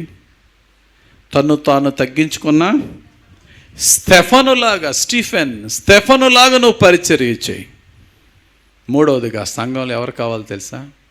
సంఘంలో ఇతరులను ప్రోత్సాహపరిచేవారు కావాలి. ఏమండి, ప్రోత్సాహపరచుట కూడా ఒక పరిచర్యే. కొంతమంది క్రొత్తగా వస్తారు సంఘానికి, సంఘంతో కలవాలి ఉంటుంది, కానీ ఎవరో తెలియక గబుకుని కలవలేరు. వాళ్ళకిలాగే నువ్వు పాతను ఎప్పటి నుంచి వస్తున్నా నువ్వు కూడా రిజర్వ్డ్గా పక్కన పట్టించుకోకుండా వెళ్ళిపోతే ఎలాగా? క్రొత్తగా వచ్చారు, వాళ్ళ ఫేసులు క్రొత్తగా ఉన్నాయి. కలుపు సంఘముతో. ఏమండి, సౌలు పౌలుగా మారిన తర్వాత కూడా సంఘం పౌలు గారిని కలుపుకోలేదు. కారణం ఏంటి? దొంగ వేషం వేసుకుని, క్రైస్తవునిగా దొంగ వేషం వేసుకుని, క్రైస్తవులు ఎక్కడున్నారో పట్టుకోవడానికి వస్తున్నాడు రా వీడు, వీడిని దగ్గరికి చేర్చుకోవద్దురా అనుకున్నారు. కానీ ఒకడే రిస్క్ చేశాడు, బర్నబా. అందుకని ఆయన పేరేంటి? He is the son of encouragement. Barnabas son of encouragement. Saul బర్నబాని వెతుక్కు రాలేదట, బర్నబా సౌలుని వెతుక్కుంటే లేడట. ఆ రోజుల్లో విలను సౌలు, అతని దగ్గరికి వెళ్ళి నేను క్రైస్తవుని చంపేస్తాడు. అటువంటి విధంగా రిస్క్ తీసుకుని బర్నబా సౌలుని వెతుక్కుంటూ వెళ్ళి సోదరుడా అని చెప్పి అతన్ని అంగీకరించి అతన్ని సంఘంతో కలిపాడు. అప్పుడు సంఘంలో పౌలు బహుబలంగా వాడబడ్డాడు. బర్నబా లాంటి వారు కావాలి సంఘానికి. ఎందుకని? ప్రోత్సాహపరచండి, ఒకరినొకరు బలపరుచుకోండి. డల్గా ఉన్న వారిని ఎంకరేజ్ చేయండి. విశ్వాసంలో బ్యాక్ స్లైడ్ అయిన వారిని దేవునిలో బలపరచండి. లోకానుసారంగా ఉన్న వాళ్ళని చర్చ్ యాక్టివిటీస్లో ఇన్వాల్వ్ చేసి పరిశుద్ధపరచండి.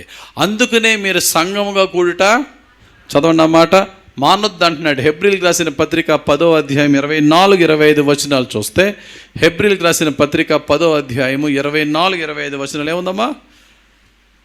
కొందరు మానుకొనుచున్నట్టుగా సమాజముగా కూడుట మానక ఒకరినొకడు హెచ్చరించుచు, ఆ దినము సమీపించుట మీరు చూచిన కొలది మరీ ఎక్కువగా అలాగు చేయుచు, ప్రేమ చూపుటకును సత్కార్యములు చేయుటకును ఒకరినొకడు పురికొల్పవలనని ఆలోచింతము. అది సంఘముగా కొంతమంది సంఘానికి రావడం మానేస్తున్నారట.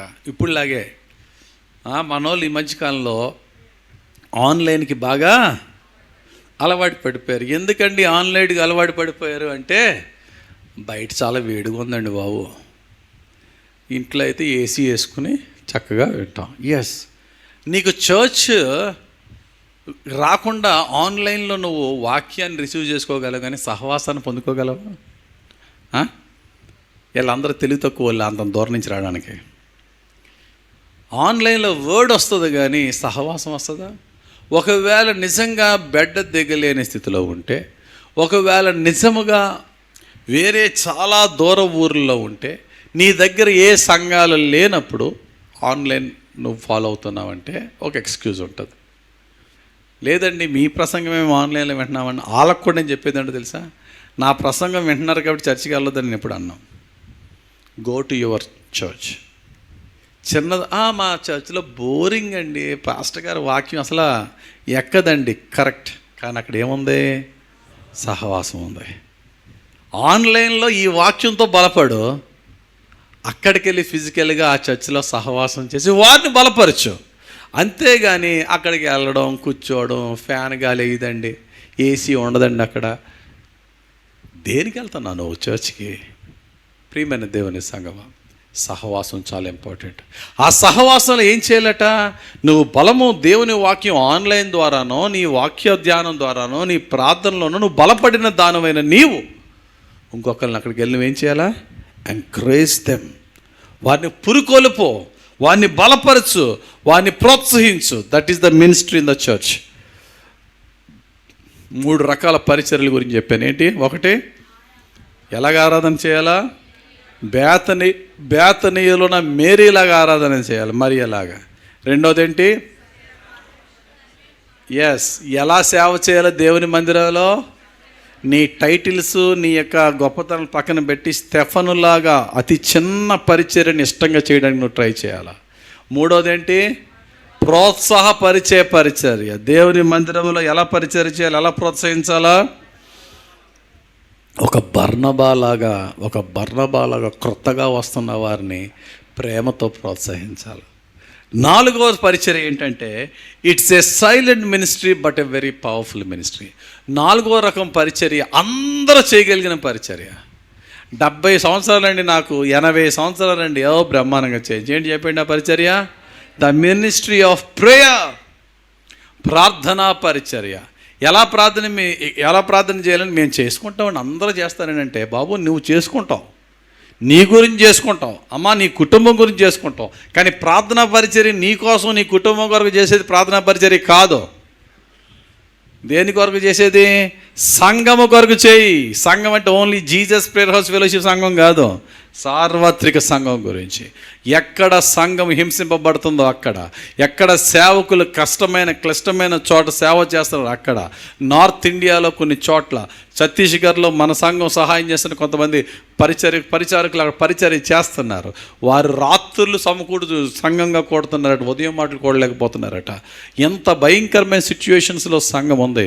ఎక్కడ సంఘం హింసింపబడుతుందో వారి కొరకు ఇంటర్సీడ్ చేయవలసిన పరిచర్య. యేసు ప్రభు అన్నాడు, నా మందిరం ఎలా ఉండాలన్నాడు? Very good. నా మందిరము ప్రార్థనా మందిరంగా ఉండాలన్నాడు. అందుకనే మన చర్చ ఎప్పుడు కూడా నిత్యం ప్రార్థనలుగా జరగాలని చెప్పి చాలామంది ఆయా టైమ్స్లో ప్రార్థన జరుగుతూ ఉంటుంది. ఇక్కడ కానీ క్వారీ సంఘంలో కానీ ఎప్పుడు ప్రార్థన జరగాలి. ప్రార్థనా పరిచర్య తీసుకోండి. ఎలా చేయాలా? అన్నాలాగా ప్రార్థన చేయాలి. ఎలాగండి? హన్నాలా కాదు, అన్నాలాగా. అన్నాకే తేడా ఉంది. పాత నిబంధన గ్రంథంలో హన్నా, కొత్త నిబంధన గ్రంథంలో అన్న. పాత నిబంధన గ్రంథంలో హన్న తన కొరకు చేసుకుంది. ఏంటి? పాత నిబంధన గ్రంథంలో హన్న తన కొరకు చేసుకుంది. క్రొత్త నిబంధనలో అన్న ఇశ్రాయేలుల విమోచన కొరకు ప్రార్థన చేసింది. అందుకని నేను హన్నాలాగా అనట్లేదు, అన్నాలా ప్రార్థన చేయి. అన్న సంఘము కొరకు ప్రార్థన చేసింది. మన సంఘములో అటువంటి ప్రార్థనా పరులు ఉండాలా. అందుకనే ఎలాంటి ప్రార్థన చేయాలంటే చూడండి ఒకసారి. ఎఫ్ఎస్సీలకు రాసిన పత్రిక 6వ అధ్యాయం 18వ వచనం మనం చూసినట్లయితే, ఎఫ్ఎస్సీలకు రాసిన పత్రిక 6వ అధ్యాయం 18వ వచనం. ఆత్మ వలన ప్రతి సమయమునందును ప్రతి విధమైన ప్రార్థనను విజ్ఞాపనను చేయుచు ఆ విషయమై సమస్త పరిశుద్ధుల నిమిత్తమును పూర్ణమైన పట్టుదలతో విజ్ఞాపన చేయుచు మెలకువగా ఉండుడి. ఎలా చేయాలట? పట్టుదలతో ప్రార్థన చేయమన్నాడు. ఎప్పుడు ప్రార్థన చేయమన్నాడు? ప్రతి సమయము. ఆదివారం సోమవారం లేదు, నీకు ఎప్పుడు టైం ఉంటే అప్పుడు. అందుకనే చర్చ్ ద్వారాలు ఎందుకు తెరవబడి ఉంటాయండి? నీకు ఎప్పుడు టైం ఉంటే అప్పుడు వచ్చి ప్రార్థనలో గడిపి. ఇక్కడ సంఘం ఎప్పుడు కూడా ఇక్కడ మండుతూ ఉండాలి. బలిపీఠము, ప్రార్థనా బలిపీఠం ఎప్పుడు మండుతూ ఉండాలని కోరుకుంటూ ఉంటాను. రెగ్యులర్గా సమయమందు అసమయమందును ఏ సమయమైనా పర్లేదు, ప్రతి సమయమందును ప్రతి విధమైన ప్రార్థన విజ్ఞాపనలు చేసి పట్టుదలతో ప్రార్థన చేసే సంఘంగా ఉండాలి. భక్తుడైన పేతురుని అరెస్ట్ చేశాడు హేరోదు. సంఘం ఏం చేసింది? ఆసక్తితో ఎడతెగ ప్రార్థన చేస్తూ ఉన్నట్టుగా అపోస్తుల కార్యం 12:5 ఉంటుంది. ప్రార్థన చేసే సంఘం, అటువంటి ప్రార్థన చేసే సంఘంగా మనం ఉండాలి. మరి ముఖ్యంగా రిటైర్డ్ పీపుల్ దీన్ని ఎక్కువగా తీసుకోవాలి. రిటైర్డ్ అంటే ఎంత వయసు? 60 సంవత్సరాలు దాటి. ఎందుకంటే వాళ్ళు సాధారణంగా పనికి వెళ్ళరు కాబట్టి. వాళ్ళ పనికి వెళ్ళినప్పుడు, ఎందుకంటే వాళ్ళు పని చేశారు, చేసి ఇప్పుడు వాళ్ళది రిలాక్స్ అయ్యే టైం. ఈ రిలాక్స్ అయ్యే టైంలో వారు ఎక్కువగా చూస్ చేసేది ఏంటంటే ప్రేయర్ మినిస్ట్రీలో ఎక్కువ కాన్సన్ట్రేట్ చేయాలి, ప్రార్థన పరిచర్యలు ఎక్కువ కాన్సన్ట్రేట్ చేయాలి. నేను కొంతమంది రిటైర్ అయ్యే వాళ్ళని చూశానండి. మరి వాళ్ళ విషయంలో నేను చాలా బాధపడుతూ ఉంటాను. ఎలా తెలుసా? రిటైర్ అయ్యే 1 సంవత్సరం ముందు నా దగ్గరికి వచ్చి చెప్తూ ఉంటారు, ఫాస్ట్ గారండి ఇంక ఇదిగో రేపు మేలో జూన్లో రిటైర్ అయిపోతున్నానండి, ఈ ఇయర్లో ఇంకా ఈ రిటైర్ అయిన తర్వాత ఇంక దేవునికేనండి మొత్తం. రిటైర్ అయిన తర్వాత ఇంకేముందండి, కంప్లీట్గా మీతో ఉంటానండి, మీ సంఘంలో ఇంకా ఫుల్గా యాక్టివ్గా ఇంకా ఏం పెట్టుకోనండి అలా ఇలా చెప్తూ ఉంటారు. రిటైర్ అవ్వక ముందు కన్నా రిటైర్ అయిన తర్వాత ఇంకా బిజీ అయిపోతారు. ఏంటి బిజీ అంటే ఏమండి, నిజంగా ఎవర్రా బిజీ అంటే పని ఉన్నవాడు బిజీ ఎప్పుడూ కాదు. ఆ పర్టికులర్ అవర్స్లో పని చేసుకుని రిలాక్స్ అయిపోతాడు. పని లేనోడు రోజంతా బిజీయే. ఎన్ని పనులున్నాయో తెలుసా అంటాడు. ఎన్ని పనులున్నాయో తెలుసా? నిజంగా బిజీ అవడంటే పనిలోనాడు ఎక్కువ బిజీగా ఉంటాడు. వాళ్ళని చూసి నాకు ఎంత బాధ కలుస్తుంది అంటే, ఈయనేనా రిటైర్ అయిపోయిన తర్వాత మొత్తం దేవునికి డెడికేట్ చేసేసుకుంటాను అన్నాడు, కానీ చర్చిలో కనబడట్లేదు అసలు. ఒకవేళ వచ్చినా ఇంతకుముందు కన్నా ఫాస్ట్ వెళ్ళిపోతున్నాడు. గమనించండి, పరిచర్య దేవుడు ఈరోజు అడుగుతున్నాడు. నువ్వు వస్తున్నావు చర్చ్కి, వాళ్ళు వస్తున్నారు. What is your role in the church అంటే నువ్వు సిగ్నిఫికెంట్గా ఇది చేస్తున్నానని చెప్తున్నావా? నేను అడిగాను కొంతమందిని, నువ్వు ఏం చేస్తున్నావు చర్చ్లో అన్నప్పుడు, నేను కొయర్లో ఉన్నానండి అని. సరే గుడ్, కూర్చో అన్నాను. మరి కొంతమంది, నేను ముందు వచ్చి చర్చిలో చైర్ చేస్తున్నానండి, మంచిది కూర్చో. మరి కొంతమంది చర్చ్ అయిన తర్వాత కొంతమంది పిల్లలు, హాస్టల్ పిల్లలు ఉన్నారు, వారితో కూర్చుని వారితో మాట్లాడుతున్నానండి. Very good ministry. నా దగ్గరికి వచ్చి ఏం చేయమంటారని అడగొద్దు. నువ్వు ప్రభు పాదాల దగ్గరికి పెట్టి, ప్రభు నన్ను ఏం చేయమంటావు అడుగు, ప్రభు నాకు చెప్పు నాయన. ఎంతోమంది ఉన్నారు మన సంఘంలో. కొన్ని సంఘాలకి ఆపర్చునిటీ ఉండదు. మన సంఘంలో పేదోళ్ళు ఉన్నారు, గొప్పవాళ్ళు ఉన్నారు, చదువులేని ఉన్నారు, చదువుకున్న వాళ్ళు, చిన్నవాళ్ళు ఉన్నారు, పెద్దవాళ్ళు ఉన్నారు. వృద్ధాశ్రమం ఉంది మనకి, హాస్టల్ అనాథ పిల్లల హోమ్ ఉంది. ఎక్కడన్నా నువ్వు ఏ పరిచర్య అయినా చేయొచ్చు, నీకు ఆ హార్ట్ ఉండాలే. కానీ ఓ వృద్ధురాలు ఏ దిక్కు లేని విధవరాలతో నువ్వు మాట్లాడి పరిచర్య చేస్తే అసలు అంత టైం నువ్వు వాళ్ళకి ఇచ్చినప్పుడే వాళ్ళు చాలా సంతోషిస్తారు. ఒక తండ్రి లేని, తల్లి లేని ఒక అనాథ బిడ్డతో నువ్వు కూర్చుని మాట్లాడితే వారు ఎంతో ఆదరింపబడతారు. కానీ ఆ టైం ఇవ్వాలి కదా. నువ్వు యేసుక్రీస్తు నామంలో నేను శిష్యురాలుగా ఉన్నప్పుడు నేను సేవ చేయాలని ఆలోచన నీకు కలిగి ఉండాలి. ప్రియమైన దేవుని సంగమా, విశ్వాసిగా నువ్వు దాంట్లో తృప్తి చెందేద్దు, దేవుని యొక్క పరిచారకులుగా ఉండాలి. ఎన్నైనా 4 అయినాయి. 4వది ఏంటి? ప్రార్థనా పరిచర్య. ఇక 5వదిగా మనం చూసినట్లయితే 5వ రకం పరిచర్య ఏంటి తెలుసా? ఇది అందరూ చేయగలిగిన పరిచర్య. చెప్పండి ఏంటి? అందరూ ఈజీగా చేసేయగల పరిచర్య, ఇచ్చే పరిచర్య అండి. ఇచ్చే పరిచర్య మాకు సంబంధించి కాదండి, మా సంబంధం లేదంటారా? ఇచ్చే పరిచర్య. ఎందుకంటే ప్రభు ఇచ్చే పరిచర్య అన్నాడు కానీ ₹1,00,000 ఇచ్చే పరిచర్య అనలేదు.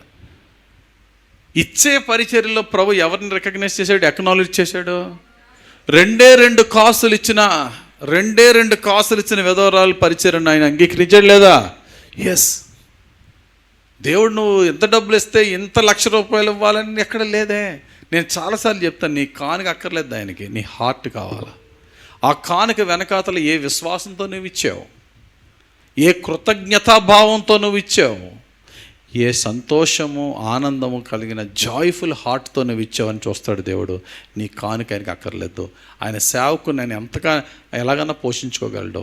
నీ కానుక ఎందుకు అంటే that shows your faith, that shows your godliness, that shows your gratefulness. నీ దైవత్వము, నీ విశ్వాసము, నీ కృతజ్ఞత చూపించడానికి నువ్వు ఇస్తున్నావు కానుక. Giving ministry. అందుకనే కొరింథు సంఘంతో పౌలు భక్తులు ఏమంటారు తెలుసా? One of the richest churches అనమాట కొరింథు సంఘం. కొరింథు సంఘము బాగా డబ్బులున్న సంఘం, కానీ ఇచ్చుటలో పేద సంఘం. ఆ కొరింథు సంఘాన్ని చూసి అంటాడు, ఓరు బాబు మీరు మాసిదోనియాలో ఉన్న సంఘాలు చూసి గుర్తు తెచ్చుకోండి. మాసిదోనియా ప్రాంతం పేద ప్రాంతం, కొరింథు సంఘమేమో డబ్బున్న ప్రాంతం. మీరు రిచ్ చర్చ్, కానీ నేను మాసిదోనియా సంఘాన్ని మీకు ఎగ్జాంపుల్గా చెప్పి నేను మిమ్మల్ని ఎంకరేజ్ చేస్తానని అంటాడు. మాసిదోనియా సంఘం ఎలాంటి సంఘం అండి? చదవండి పరిశుద్ధ గ్రంథంలో కొరింథీయులకు రాసిన 2వ పత్రిక 8వ అధ్యాయము 1వ వచనం నుండి. 2 Corinthians chapter 8 from verse 1.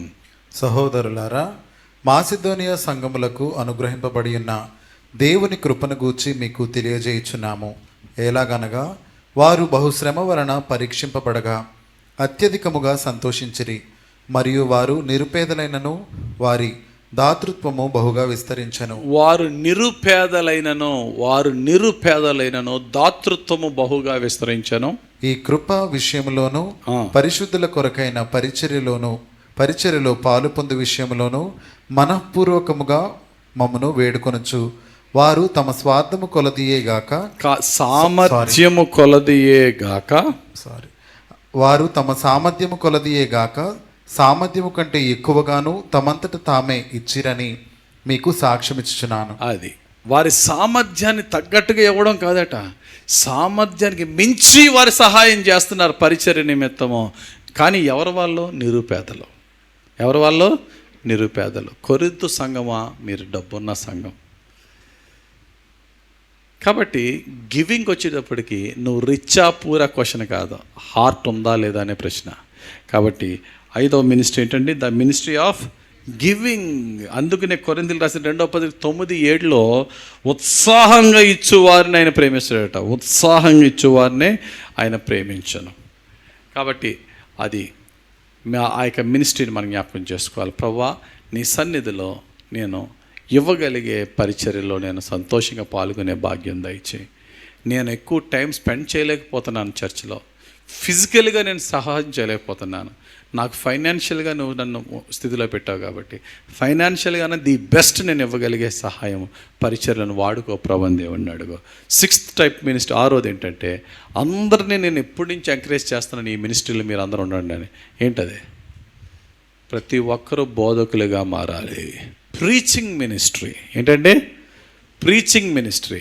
మేము చదువుకోలేదంటే పేతురు గారి కన్నా నువ్వు బాగా చదువుకున్నావు.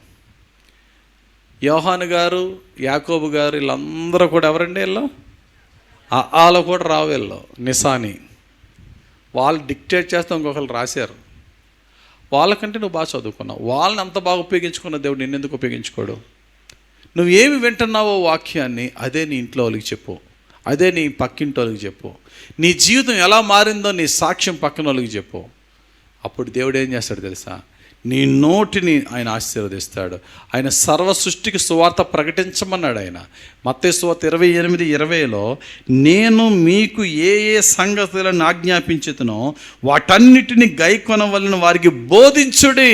You should preach. అంతే. ఇందాక చెప్పాను కదా, ఫిలిప్ ఎక్కడికి వెళ్ళి వాక్యం చెప్పాడు? ఎడారికి వెళ్ళి వాక్యం చెప్పాడు. నువ్వు కనీసం నీ వీధిలో కన్నా చెప్పకపోతే ఎలాగా? ప్రతి ఒక్కరు కూడా సువార్త పరిచర్యలో చిన్న చిన్న మాటలు, నీ సాక్ష్యం, నీ మారు మనసు, నీ యొక్క రక్షణ సాక్ష్యం పంచుకో. Preaching ministry. And last and final 7వదిగా పరిచర్య ఏంటంటే పైనవి 6 చేస్తూ ఉంటే సంఘము విపరీతంగా విస్తరింపబడుతుంది. ఏంటి 6? చెప్పండి, ఫాస్ట్గా రీక్యాప్ చేయండి. మొట్టమొదటగా దేవుని సన్నిధిని దించే ఆరాధికుగా నువ్వు ఉండాలి సంఘంలో. రెండవదిగా ఒక సేవకుని హృదయంతో సేవ చేసే విధంగా నువ్వు ఉండాలి. మూడవదిగా సేవ చేయడం అంటే ఏదన్నా సేవ చేయడం అంటే కుర్చీలు సర్దడమా, తుట్టడమా, లేకపోతే అవసరమైతే డ్రైవింగ్ మినిస్ట్రీ, ఎవరినన్నా దైవ సేవకులు తీసుకెళ్ళడమా, ఏదన్నా సరే, any ministry related to the Kingdom of God, దేవుని రాజ్యానికి ఉపయోగపడే ఏ పరిచర్య అయినా సరే. కాబట్టి ఆరాధనలో ఎలాగ ఆరాధన చేయాలన్నాను?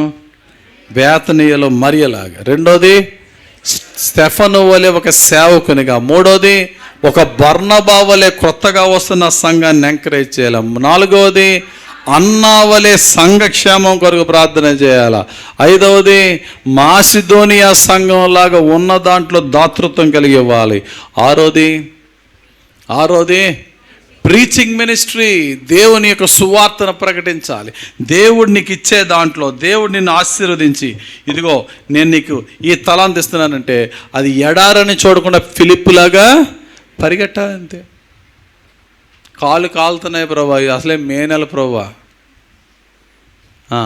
మే నెలనైనా చాలా అద్దరిపోతుంది ప్రభా ఎండ, ప్రభు నీకు అది ఇచ్చాడు అంటే నువ్వు పరిగెట్టవలసిందే.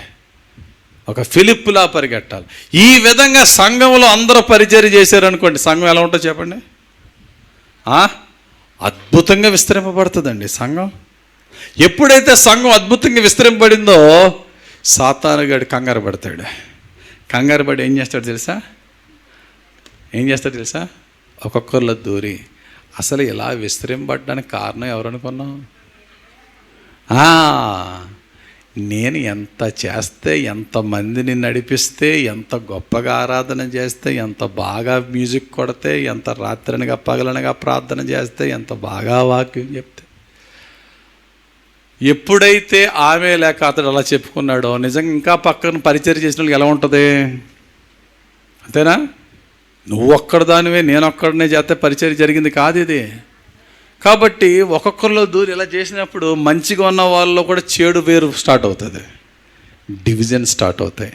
అటువంటి టైంలో 7వ మినిస్ట్రీ చాలా అవసరమైన మినిస్ట్రీ.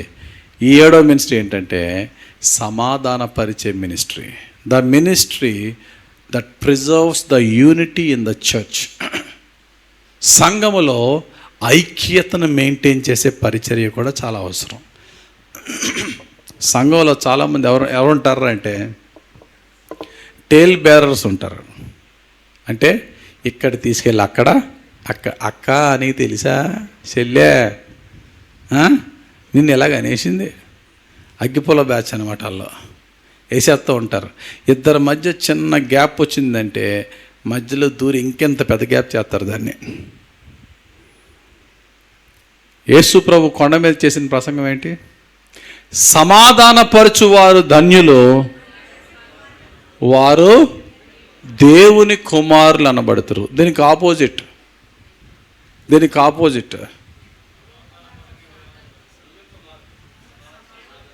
సమాధానపరచుటకి ఆపోజిట్ ఏంటి? అది గొడవలు పెట్టు వారు శాపగ్రస్తులు, వారు సాతాను కుమారులు అనబడతారు. అంతేనా? ఎవరైనా సరే అక్కడ చిన్న గ్యాప్ వచ్చిందంటే ఇద్దరిలో ఆ గ్యాప్ని ఫిల్ చేసేలాగా మనం వెళ్ళి ఇద్దరిని కలిపేలాగా ఆ పరిచర్య కొరకు మనం ప్రయాసపడాలి. అనుకుంటారు. కాకపోతే మనం ఎలా ఉండాలంటే కొద్ది పెద్ద మనసు కలిగి ఉండాలి. పౌలు భక్తుడు అంటాడు, నేను జైల్లో ఉండి నేను బతిమాలుకుంటున్నాను రా బాబు, ఒకడినొకడు కొంచెం సహించండి రా, కొంచెం భరించండి రా బాబు అంటున్నాడు. నీకు సహించుట భరించుట లేకపోతే సమాధానం భార్యాభర్తల్లోనూ ఉండదు, సంఘంలోనూ ఉండదు. అస్తమాల భర్త నచ్చేస్తాడమ్మా భార్యకి? అస్తమాల భార్య నచ్చేస్తుందా భర్తకి? సహించుకుంటాం కదా. అలాగే సంఘంలో కూడా చదవండి అన్నమాట. ఎఫ్ఎస్సీలకు రాసిన పత్రిక 4వ అధ్యాయం 1వ వచనం నుండి. కాబట్టి మీరు సమాధానమును బంధము చేత ఆత్మ కలిగించు ఐక్యమును కాపాడుకొనుట యందు శ్రద్ధ కలిగిన వారై ప్రేమతో ఒకరినొకడు సహించుచు. ప్రేమతో ఒకరినొకడు ఎందుకు సహించాలి చెప్పండి? ఎందుకు సహించాలా? ఆ వ్యక్తి నీలాగా ఉంటే సహించక్కర్లే. నువ్వు అనుకున్నట్టుగా ఆ వ్యక్తి ఉండదు, నువ్వు అనుకున్నట్టుగా ఆ వ్యక్తి ఉండడు. అప్పుడు ఏం చేయాలా? సహించాలి.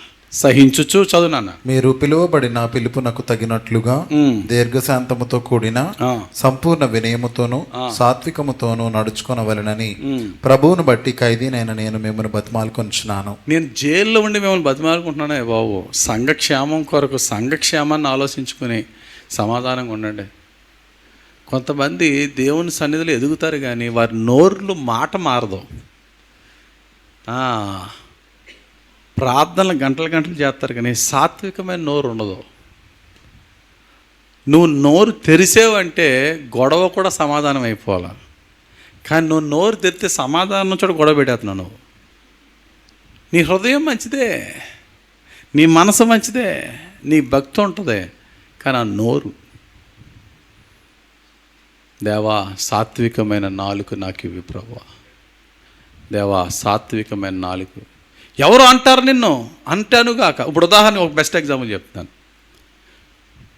అబ్రహాము లోతు గొడవ అయిందా లేదా ఇద్దరికి?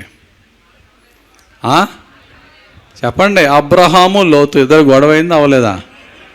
You are very alert. వాళ్ళిద్దరికి గొడవ అవ్వలేదు. Very good. ఎవరికైంది గొడవ? అబ్రహాం గారి గొర్రెల కాపరికి లోతు గారి గొర్రెల కాపర్లకి అయింది. ఇప్పుడు ఎలా ఉంటుందంటే ఆ గొర్రెల కాపరి గొడవ వచ్చినప్పుడు అబ్రహాం గొర్రెల కాపరి వచ్చి అబ్రహాం అంటాడు, అయ్యరు ఆ లోతు గారు ఎంత పెద్ద మాట అనేసారండి బాబు మిమ్మల్ని, నా గుండె చిల్లు అయిపోయిందండి బాబు. ఈడికేదో అబ్రహాం అంటే అంత ప్రేమ అన్నట్టు బిల్డప్. ఆ లోతు గారు వాస్తవం మేము ముందు నుంచి చూసాం కదండి, ఈరోజు ఆయన ఆ స్థితిగా చేయడం మీ వల్లే కదండి, కానీ అంత మాట అనేసేటండి మిమ్మల్ని, నా హృదయం నీరైపోయిందండి బాబు అంటాడు. అంటే ఈడు అబ్రహాం గారి మార్కులు కొట్టేలేడు. నిజంగా లోతు అన్నాడో లేదో తెలియదు. ఒకవేళ అనొచ్చు, దానికి 2 మసాలా కూడా యాడ్ అయిపోతూ ఉంటుంది. అంత అన్నాడా ఆడు నా దగ్గర నా కొడుకులా పెరిగినాడు అని చెప్పి అబ్రహాం రియాక్ట్ అయిపోయాడా? అబ్రహాం చాలా జెంటల్గా, కొడుక మన రక్త సంబంధంలో మన మధ్యన విభేదాలు ఉండకూడదు. సో ఉన్న చోట మనకి ఇరుగ్గా ఉంది కాబట్టి నువ్వు తూర్పుకి వెళ్ళిపోతే నేను పడమటికి వెళ్ళిపోతాను.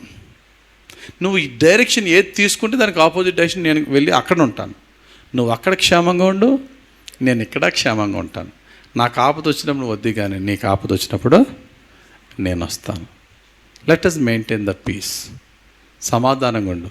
అలాగని చెప్పి బాగున్న చోట నేను వెళ్ళిపోను, ఫస్ట్ చాయిస్ నీకు ఇచ్చేస్తున్నాను, నీకు ఎక్కడ నచ్చితే అక్కడికి వెళ్ళిపోడుగా అన్నాడు. ఎంత మ్యాగ్నానిమస్గా, ఎంత గ్రేషియస్గా మాట్లాడాడు. మరలా ఇంక గొడవ అయింది వాళ్ళ మధ్య.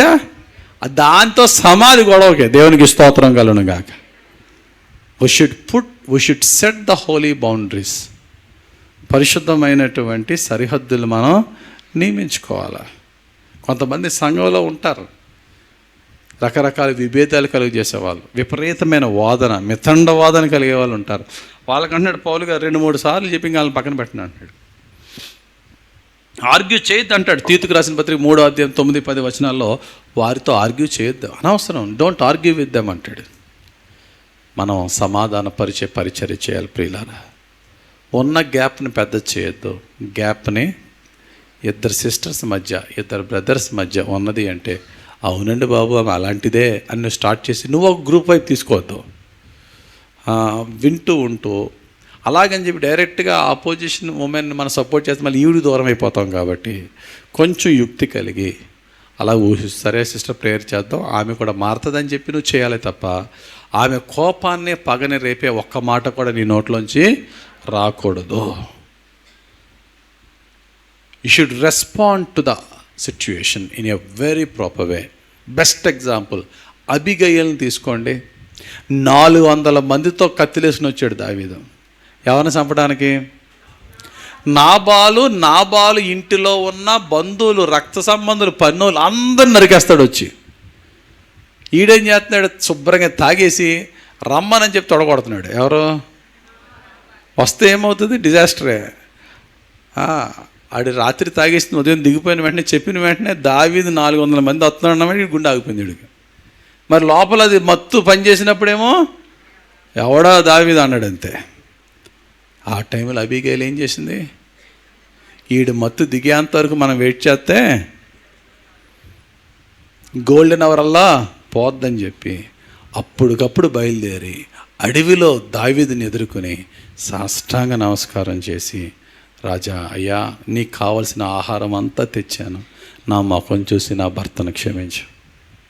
ఎంత కోపంతో వచ్చాడో దావీదు. అబీగయలు ముఖం, ఆమె దీనత్వము, ఆమె తగ్గించుకుని, ఆమె అపర కోటేశ్వరరాలు అయ్యుండి తగ్గించుకునే విధానం చూసి వెనక్కి తీసుకున్నాడు తన కోపాన్ని.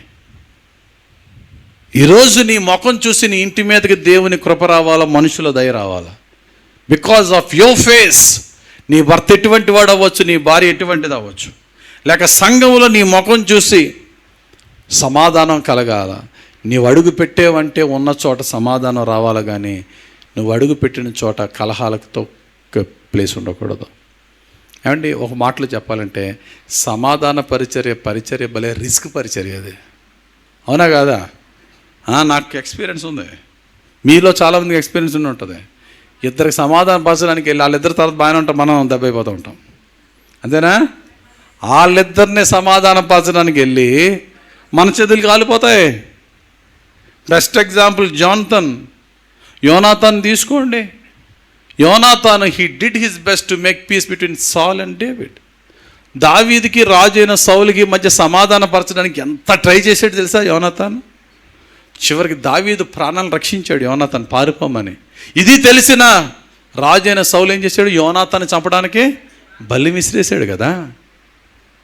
తండ్రి కోపానికి గురయ్యాడు కదా సమాధాన పరిచర్య చేయడానికి. యేసు ప్రభు చేసింది అదే. పరమ తండ్రితో నిన్ను నన్ను సమాధానపరచడానికి చివరికి ఆయన కావాల్సింది, ఆయన పొందింది ఏంటి? Cross. If cross is the solution to create piece between you and father, I'm ready to face it అన్నాడు అంతే. పరమ తండ్రితో మనకి సమాధాన పడుట, సిలువ ఒక్కటే సొల్యూషన్ అంటే I'm ready to be crucified on the cross అని చెప్పి వేసే సిలువ మీద బలియాగమయ్యాడు. ఆయనకు కావాల్సింది సమాధానం. ఈరోజు ప్రభు అంటున్నాడు, అట్టి పరిచర్య నేను మీకు అప్పగిస్తున్నాను, సమాధాన పరిచర్య. కనుక యేసయ్య శిరస్సు అయితే మనం ఏంటి చెప్పండి అమ్మా, అందరూ చెప్పండి. బాడీ అంతా కూడా దేని మీద ఆధారపడి ఉంటుందండి? శిరస్సు మీద ఆధారపడి ఉంటుంది. బాడీ అంతా దేని మీద ఆధారపడి ఉంటుంది? శిరస్సు మీద ఆధారపడి ఉంటుంది. ఇప్పుడు ఉదాహరణకి నేను చెయ్యి ఎలా పెట్టానండి, గబుక్కుని ఏదో దీని మీద పడుతుంది, ఏం చేస్తాం? పడలేదో, పడబోతుంది, ఏం చేస్తాం? ఫ్రాక్షన్ ఆఫ్ సెకండ్స్లో తీసేస్తాం. కానీ తీసేయాలి అనే ఇన్స్ట్రక్షన్ చేతికి ఎవరిచ్చారు? ఇక్కడి నుండి వెళ్తుంది. అంటే అర్థం ఏంటంటే చిటికిన వేలు గోరు మొదలుకొని తల నడివెత్తి వరకు ప్రతి ఇన్స్ట్రక్షన్ ఎక్కడి నుంచి రావాలా? ఆ హెడ్ ఎవరట? యేసయ్య. కాబట్టి అర్థం ఏంటంటే కింద బాడీ అయిన మనము నిత్యము ఆయన ఇన్స్ట్రక్షన్ కొరకు ఎదురు చూడాలి. We need to wait for his direction, we need to wait for his vision, we need to wait for his wisdom and his instruction. ఆయన ఆలోచన, ఆయన దర్శనము, ఆయన చిత్తము నెరవేర్చడానికి ఆయన దేహ భాగాలమైన మనం అందరం కూడా ఎల్లప్పుడూ సిద్ధమై ఉండాలి. ప్రభా, నీ దాసుడిని సిద్ధంగా ఉన్నాను, నువ్వు ఏం చెప్తే దాన్ని నెరవేర్చడానికి నేను సిద్ధంగా ఉన్నాను అని దేవుని చిత్తాన్ని నెరవేర్చడానికి ఎప్పుడు కూడా మనం సిద్ధంగా ఉండాలి. దేవుడు మనకిచ్చిన తలాంతుల్ని ఉపయోగించుకోవాలి. ఆ విధంగా సంఘం అందరూ కలిసి చేస్తే సంఘం ఏమవుతాయో చెప్పండి? క్షేమాభివృద్ధి పొంది దినదినము విస్తరింపబడుతుంది. సంఘం ఎలా ఉండాలి అంటే our church should be the visual representation of Christ on the earth.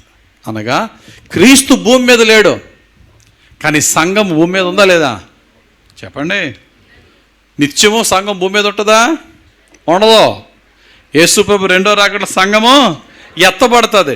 సంఘము యేసు ప్రభు రెండో రాకడలో ఎత్తబడక ముందు, సంఘం యేసు ప్రభు రెండో రాకడలో ఎత్తబడక ముందు ఈ భూమి మీద ఉన్నప్పుడు సంఘం ఎలా ఉండాలి తెలుసా? సంఘాన్ని చూసిన వారు యేసు ప్రభుని చూడాలా. సంఘాన్ని చూసిన వారు ఏం చూడాలా? ఎవరైనా సరే మన సంఘాన్ని చూస్తే ఈ సంఘంలో అందరికీ ఎవరు కనబడాలా? జీసస్. ఏంటండి యేసు ప్రభువులో ముఖ్యంగా కనబడేది ఏంటి? యేసు ప్రభు అంటేనే ముఖ్యంగా మనకు కనబడే ఒక ముఖ్యమైనటువంటి లక్షణాలు ఏంటి? ఆయన ప్రేమ, ఆయన పరిశుద్ధత, ఆయన కనికరము, ఆయన సత్యము, ఆయన శక్తి. ఏంటండి యేసు ప్రభుని చూసిన వెంటనే కనబడేదేంటి?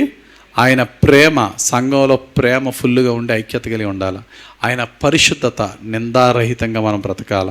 ఆయన కనికరము, దీనుల పట్ల దయచూపుతూ ఉండాలి. ఆయన సత్యము, సంఘంలో సత్యమైన వాక్యము సంపూర్ణంగా ఉండాలా. చివరికి ఆయన శక్తి, సంఘానికి వచ్చిన వారు దురాత్మ పీడితులు విడుదల పొందాలి, వ్యాధిగ్రస్తులు స్వస్థత పొందాలి, రకరకాల బానిసత్వంలో, బలహీనతల్లో, వ్యసనాలతో ఉన్న వారు విడుదల పొందాలి. ఆయన పవర్ మినిస్ట్రీ జరగాలి చర్చ్లో. చర్చ్ అనేది ఇక్కడికి ఎవరైనా బయట వారు చూసినప్పుడు ఇది దేవుని సంఘమని వారు చూడగలగాలి. అలా చూడగలిగితే, లాస్ట్ అండ్ ఫైనల్ ఒక పాయింట్ చెప్పిన మాట ముగిస్తున్నాను. అలా చూడగలిగితే సంఘమట perfect shape to receive Christ in his second coming.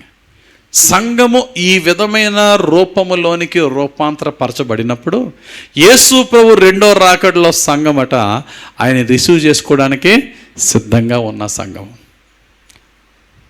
బుద్ధిగల కన్యలు, బుద్ధి లేని కన్యలు చూస్తే వారు సంఘాన్ని రిప్రజెంట్ చేస్తున్నారు. సంఘం ఎలా ఉండాలి అంటే, కన్యత్వం అంటే పరిశుద్ధంగా ఉండాలి, 2 సిద్ధపాటు కలిగి ఉండాలి. యేసు ప్రభు రెండో రాకడలో, అందుకని ఎఫ్ఎస్సీలకు రాసిన పత్రిక తీయండి ఒకసారి. పరిశుద్ధ గ్రంథంలో ఎఫ్ఎస్సీలకు రాసిన పత్రిక 5వ అధ్యాయం 27వ వచనం ఏముందండి? Ephesians chapter 5 and verse 27 says, నిర్దోషమైనది గాను మహిమగల సంఘముగాను ఆయన తన ఎదుట దానిని నిలువబెట్టుకొనవలెనని వాక్యముతో ఉదక స్నానము చేత దానిని పవిత్రపరచి పరిశుద్ధపరచుటకై దాని కొరకు తన్ను తాను అప్పగించుకొనెను. చూడండి, ఇక్కడ సంఘం ఎలా ఉండాలంటే నిర్దోషముగాను, కలంకమే లేని సంఘంగా ఉండడానికి యేసు తన సంఘాన్ని రక్తంతో కడిగాడు. ఏమండి, నేను చాలాసార్లు చెప్పాను ఈ మాట. మన చర్చ్ యొక్క ఫేత్ స్టేట్మెంట్లో ముఖ్యమైన వచనం ఎవరికైనా గుర్తుందా? మన సంఘం యొక్క ఫేత్ స్టేట్మెంట్లో ఒక వచనం ముఖ్యంగా, కొలస్సీ 1:28. ఏంటది? ఎస్, కొలస్సీ 1:28. ప్రతి మనుషుని క్రీస్తునందు సంపూర్ణంగా చేసి ఆయన ఎదుట నిలబెట్టాలట. యేసు ప్రభు రెండో రాకడలో చదవన్నమాట. యేసు ప్రభు రెండో రాకడలో మన చర్చ్ ఏ షేప్లో ఉండాలి అంటే, ఆయన రెండో రాకడ వచ్చినప్పుడు ప్రతి మనుష్యుని క్రీస్తునందు సంపూర్ణునిగా చేసి ఆయన ఎదుట నిలువబెట్టవలెనని సమస్త విధములైన జ్ఞానముతో మేము ప్రతి మనుషునికి బుద్ధి చెప్పుచు ప్రతి మనుషునికి బోధించుచు ఆయనను ప్రకటించుచున్నాము. చాలు. ప్రతి మనుషుని సంపూర్ణంగా చేసి యేసు ప్రభు రెండో రాకడలో ఆయన ముందు నిలబెట్టినప్పుడు నిష్కలంకంగా మనం అందరం నిలబడాలి. అదే మన యొక్క టార్గెట్. ఈ భూమి మీద బ్రతికున్నంత కాలం యేసయ్య కళ్ళుగా, ఆయన చెవులుగా, ఆయన ముక్కుగా, ఆయన నోటిగా, ఆయన కాళ్ళుగా, ఆయన చేతులుగా ఉంటున్నామా? దేవుని మందిరానికి వచ్చినప్పుడు ఆరాధన చేస్తున్నామా? సేవ చేస్తున్నామా? సంఘాన్ని ప్రోత్సాహపరుస్తున్నామా? సంఘానికి పరిచర్యకి మనం కానుకలు ఇస్తున్నామా? రకరకాల మినిస్ట్రీలో, ప్రార్థనా పరిచర్యలో, సమస్తమైన సువార్త పరిచర్యలో, ప్రతి ఒక్కరిని సమాధాన పరిచర్యలో మనం ఉంటున్నామా? ఇవన్నీ కూడా మనం చేసేది లాస్ట్ టార్గెట్ ఏంటంటే, ఆయన రెండవ రాకడలో వచ్చినప్పుడు సంఘములో ప్రతి ఒక్కడు ఎలా ఉండాలి చెప్పండి? కలంకము లేని విధముగా, ముడతైనను డాగైనను లేని విధంగా ప్రతి మనిషి కూడా అన్ని సంపూర్ణముగా, అంటే క్రీస్తు రూపముగా మారి, ఒక మాటలో చెప్పాలంటే యేసే రెండవ రాకడలో వచ్చినప్పుడు మన సంఘాన్ని చూసినప్పుడు మనందరిలోనూ యేసే కనబడాలి. ఆయనకి, నాలా ఉన్నావు నాయన, నువ్వు నాలాగా ఉన్నావు నా కూతురా, క్రైస్ట్ లైక్నెస్ మనలో కనబడాలి. That is church. ఎందుకంటే ఆల్రెడీ అదే శిరస్సులోంచి తీసుకుంటున్న ఇన్స్ట్రక్షన్ కాబట్టి బ్రెయిన్ ఏం చెప్తే చెయ్యి అదే చేస్తుంది.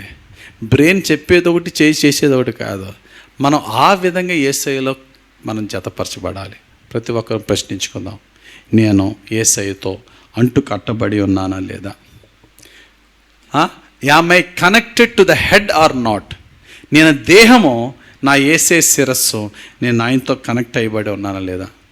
నేను నిత్యము ఏది చేసినా ఆ శిరస్సు చెప్పే ఇన్స్ట్రక్షన్ ప్రకారంగా చేస్తున్నాను లేదా? సంఘ అభివృద్ధికి నా వంతు సహకారం నేను అందిస్తున్నానా లేదా? దేవుని యొక్క మాట ప్రకారంగా నేను బ్రతుకుతున్నానా లేదా అని ఒకసారి ప్రశ్నించుకుని, ప్రభువా నువ్వు నా శిరస్సు, నేను నీ దేహాన్ని, నీ చిత్తము నేను నెరవేరుస్తానయ్యా.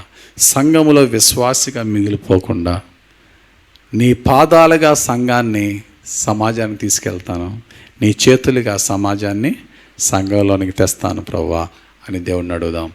దేవుని యొక్క సేవలో, ఆయన రెండవ రాకడలో ఎంతో ఆశీర్వాదకరమైనటువంటి జీవితంతో ఆయన ముందు నిలబడి, బలా నమ్మకమైన నా మంచి దాసుడా, బలా నమ్మకమైన నా మంచి దాసురాలా అని ఆయన చేత పిలువబడే నిష్కలంకమైన సంఘంగా పరిశుద్ధాత్ముడు నన్ను, నిన్ను, మనందరినీ తీర్చిదిద్ది యేసే రెండవ రాకడలో ఆయన ముందు నిలబెట్టును గాక.